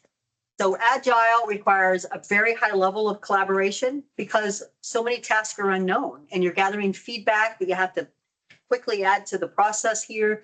You don't have a lot of time to lose. Your sprints are planned out 2 weeks and we're done, right? So collaboration is super important. So you create a space for them to collaborate. Now, not that you can't have remote agile teams, you absolutely can. They just have a high degree of collaboration. So you want a space that allows for a high degree of collaboration. So it can be a whiteboard and it's constantly up with an agile remote team. So they have a second monitor and it's constantly displaying that whiteboard. That can happen, right? Because then other people are writing on that whiteboard, they see it immediately. Everybody has real-time information there. Okay, so you not only need a space for them to collaborate, a war room, you also may need some private spaces, just a private space. And I think this is the same for traditional as well too, right? But traditional, they tend to think, oh, you have an office. What do we want a private space for? Online, you can answer this too. Why might you want a private space for your team? They can concentrate, and get some work done. Maybe it's a task that only one person does, but they need to concentrate to do it. So I need quiet space. Okay, that's one reason. Absolutely. Have to get rid of all the chatter. Do that. What's another reason why we might want private space? Anybody online got an idea? Conflict resolution. Sometimes you have to have conversations with people that you don't necessarily need everybody else to hear, like conflict resolution, counseling, delivering some bad news. Some things we want some privacy for. So although we want a room where everybody's there and can collaborate, sometimes we need to have conversations that are a bit private. And respecting individuals, one of the rules you want to keep in mind is that, you know, some things we don't deliver in public to respect the individual. Proprietary information. Proprietary information. So not everybody in the room can know this information. So we have a private space. Excellent. Those are really the three reasons. Good job. Okay. I think this is the spot we need to get to be on time to break for lunch. If you're just about at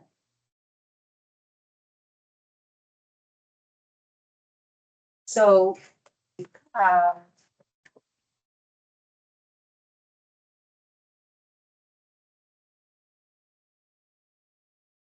got 5 more slides before we get to the next break point, but I think this is probably a good place to break and then pick up with training the team is the next topic here.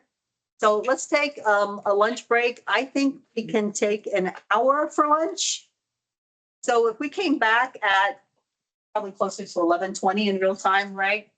12:20, 12:25, somewhere in there, we'll start again. All right, let's take an hour break for lunch. And we'll come back and finish up all the material and have lots of time to talk about the exam.